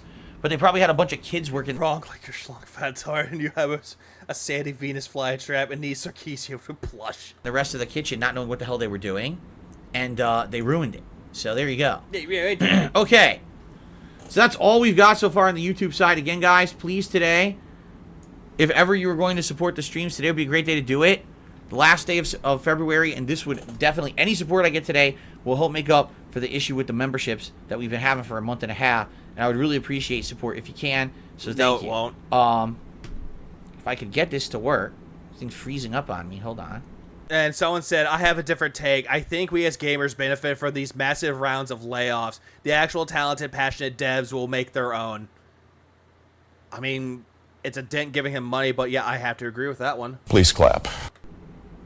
DSP doesn't know how frying food works. GG. Okay, now it's working. They saw it was him and it made it extra special.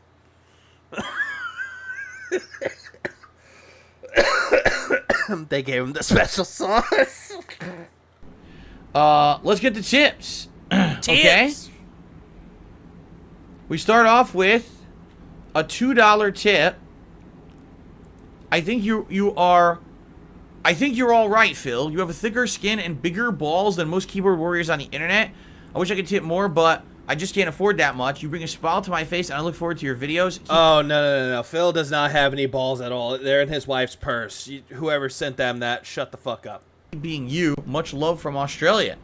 So it sounds like an anonymous $2 tip to start today. Thank you so very much. I appreciate that. And I've always said this, and I'll just reiterate. Never... Beavis and Butthead fighting the onion rings? Yes. But they gave him curly fries. It's just fucking earthworms. Ever feel bad or apologize if you're contributing to my content, supporting it, and saying, oh, I'm sorry it wasn't more. That's absolutely You sound like you need a CAT scan more than I do. Nope, I'm fine. ridiculous.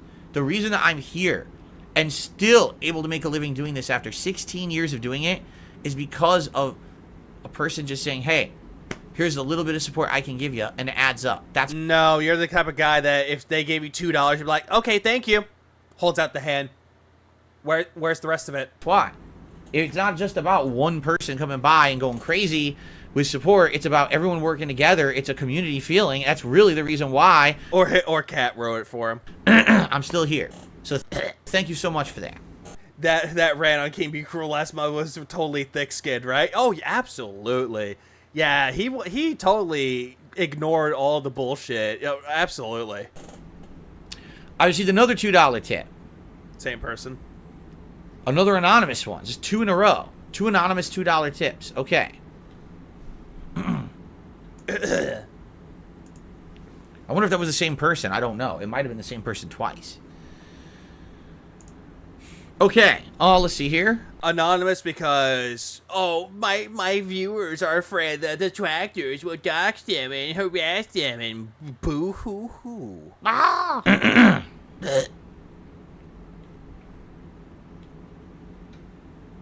From Rocky, he tipped me $1.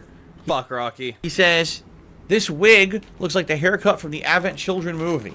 I don't know, but it's supposed to be a Cloud Strife wig. It really doesn't look like one at all. I don't think Phil's ever seen Advent Children.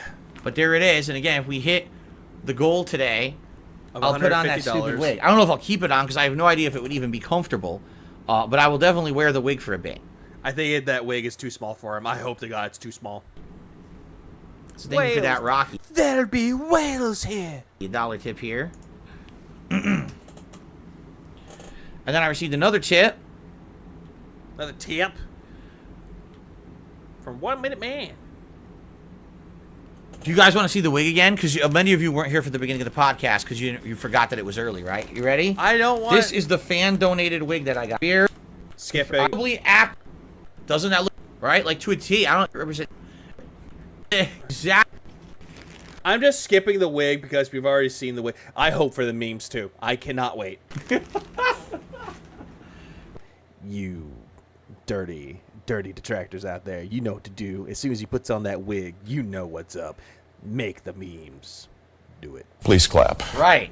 Anyway, I received $1 tip from Epic Kirk Rebrushed. Oh, fuck. Oh, no, it's Canadian Kirk.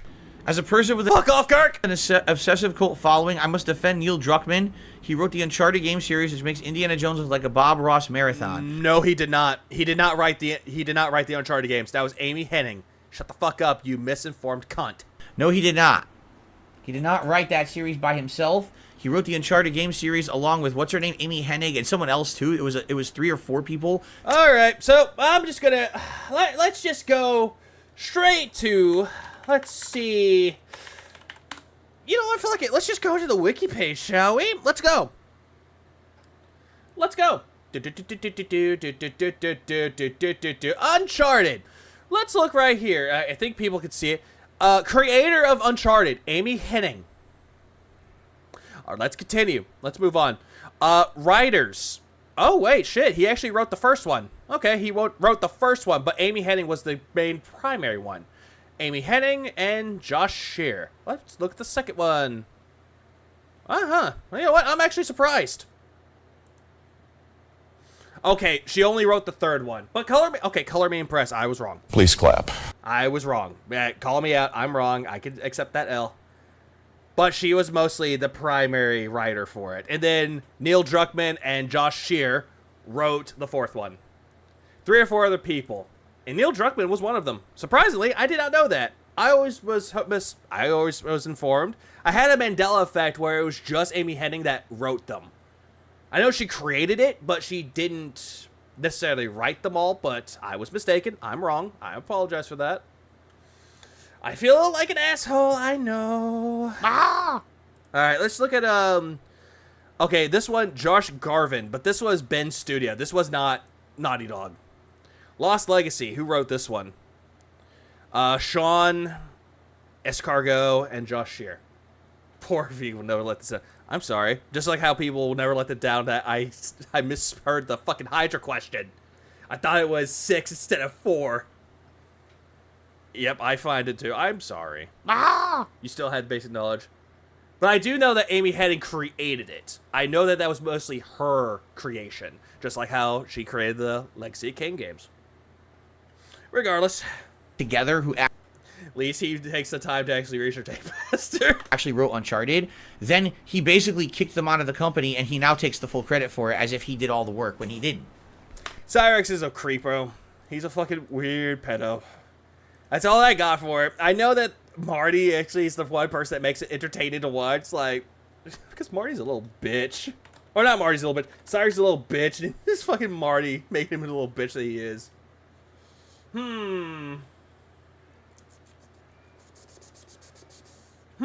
Let's look at Amy Hennig, shall we? Let's see. She left Naughty Dog. She wasn't kicked out. He left. Or she left. But Phil wants to say that, oh yeah, he kicked people out. Amy Hennig, no. She left on her own accord. But the bitch boy. Oh yeah, calls them bitches. Like I said, in this interview where Druckmann says, oh, I'm tired and I don't have many more big games in me. Man, those old games that when I made them, it was a party atmosphere. It's like, dude, you didn't make them. It wasn't you.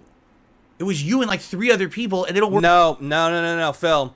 Amy Hennig created the Uncharted series. He helped write 3 of them. That's all.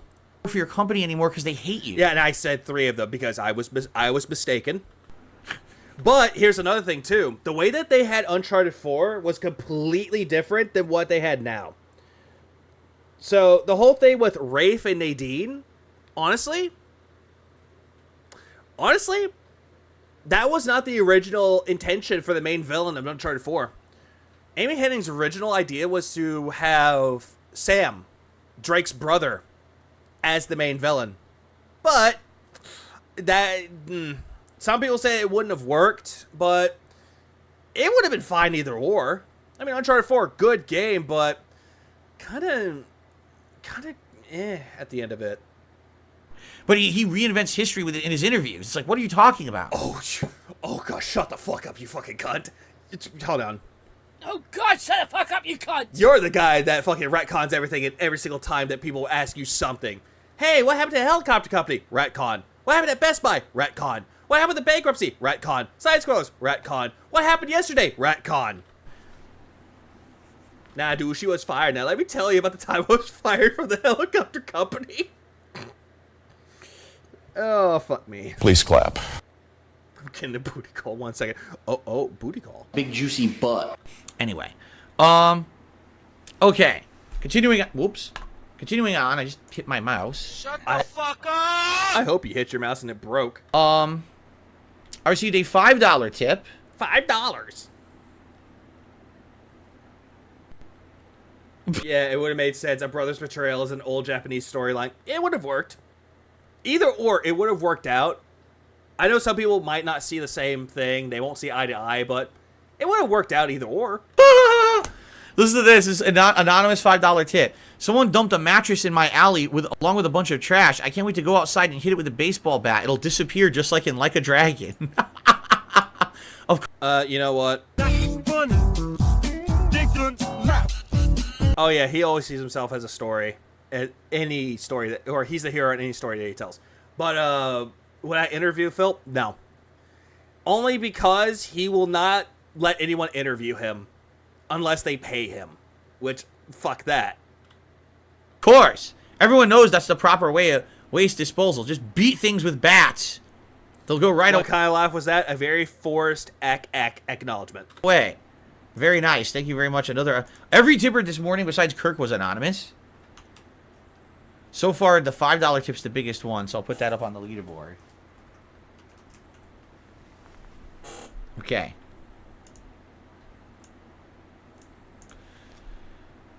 Continuing on. Yeah, continuing on. I received a $2 tip from Lady Charisma. Support more indie devs. Send a message about what you want for gaming. Look at the devs that get popular online these days. Normally smaller games that are genuinely fun but are made by a small team or perhaps even one. It's all good, X99. It's all good. One person.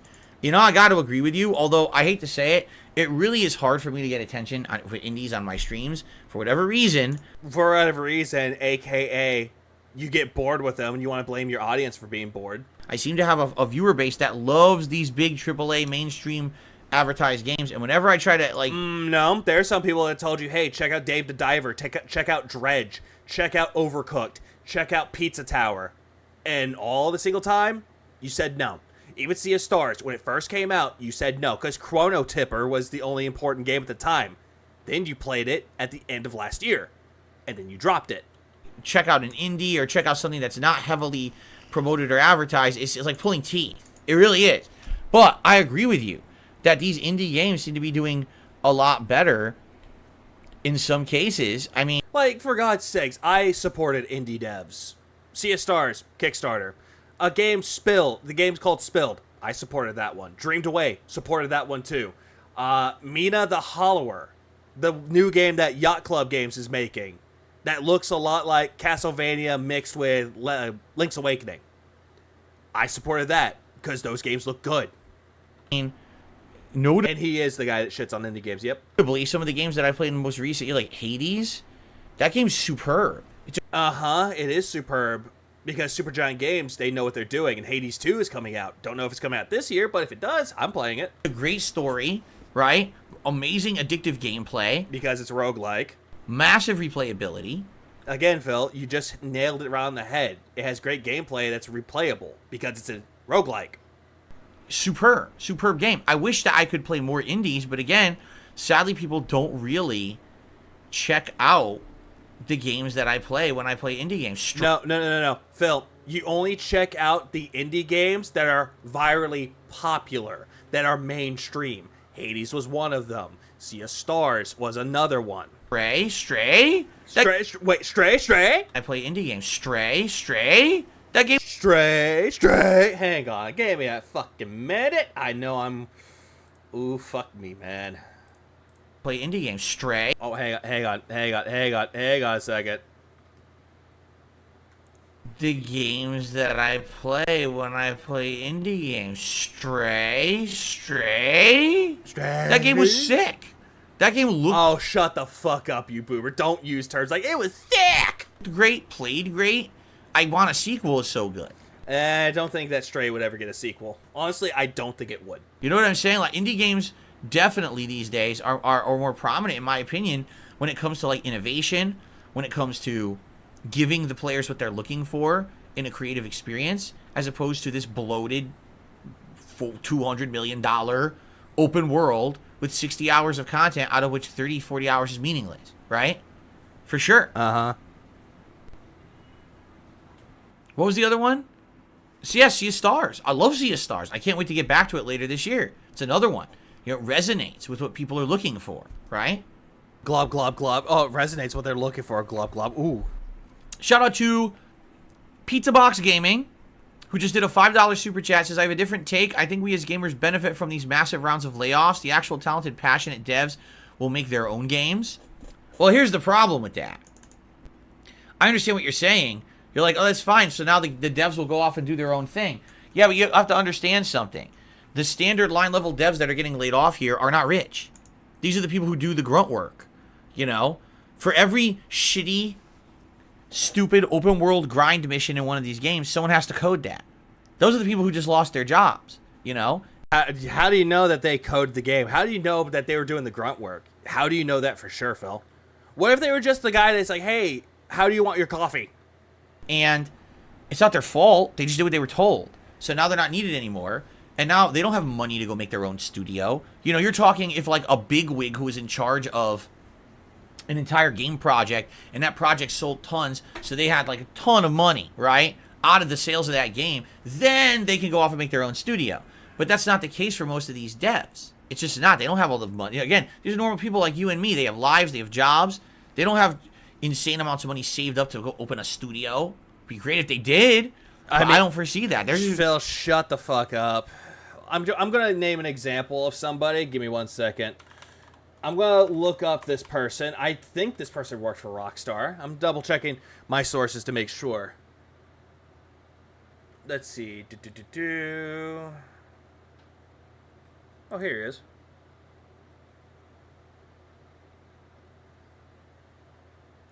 Let's see. Real time. Oh.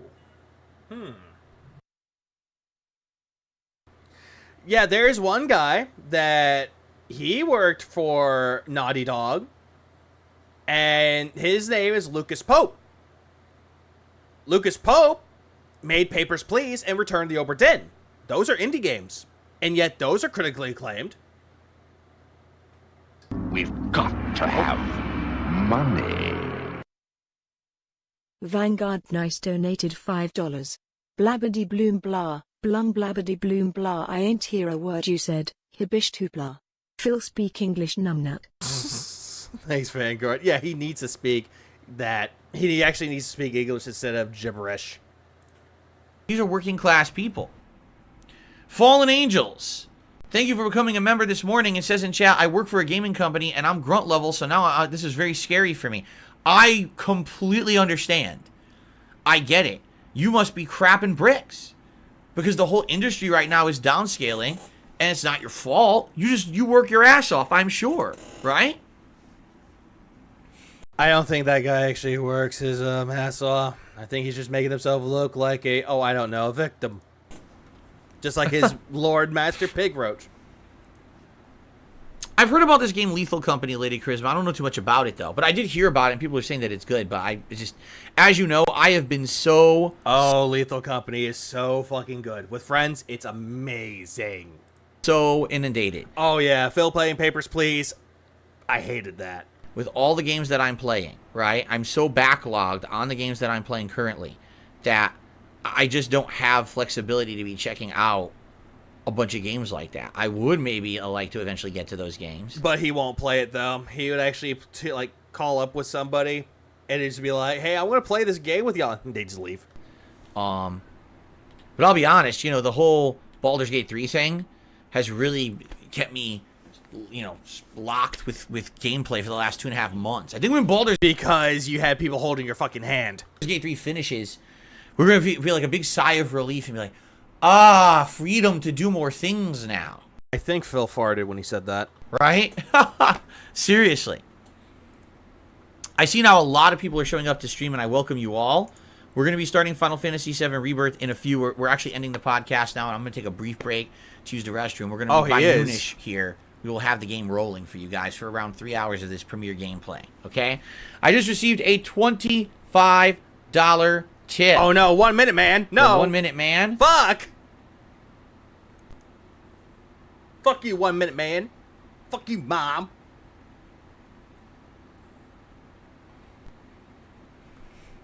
Hang on. Well, basically, 1 minute man just said 5,000 things about Baldur's Gate 3. I mean, so much information. He said like 10 statements about my last stream. It's all good information, by the way. No, it's not. I don't think it's pertinent to today talking about Final Fantasy, nor is this stuff that I'm going to remember by, Wednesday when we play it again. What sucks is he's basically saying there was a puzzle, I guess. I'm skipping ahead. So I wonder what happens now. Hey, and I appreciate. I'm just skipping ahead. Every single time that 1 Minute Man talks about this and there's nothing of substance, I just tune it out. that, and I read it and I understand it, and hopefully we can think about that stuff again when I play on Wednesday. Okay. All right. So, do we have any last minute? Anyone have any last minute things to say, or shall we adjourn the show? Please adjourn the show. And then get ready for Final Fantasy VII. What do you guys think? Last question, last second. You want to tag me in the chat? Okay. Get with the Like a Dragon. I mean, I did get the additional jobs, which have been fun. You know, the linebacker. Don't care. Can't wait to give you that day one impressions, man. All right. Don't care. I gotta use the bathroom. Okay, so I'm done talking about it. Let's see how it ends. I'm just gonna see. Red 13, that is. He only got $55 so far. Holy shit. Please clap. He only got $55. He only got the gutter glasses. La la la. And I'm not gonna continue that one. Honestly, I'm just gonna. Okay, where is it? Where is it? Okay, there we go. I'm just gonna stop it right there. I am stopping that just due to the fact that it is Final Fantasy VII Rebirth, and I don't want to watch him play it due to the fact that I want to play it for myself. So honestly, the whole podcast today was bad, dude. It's fucking bad. But I know that Gamerface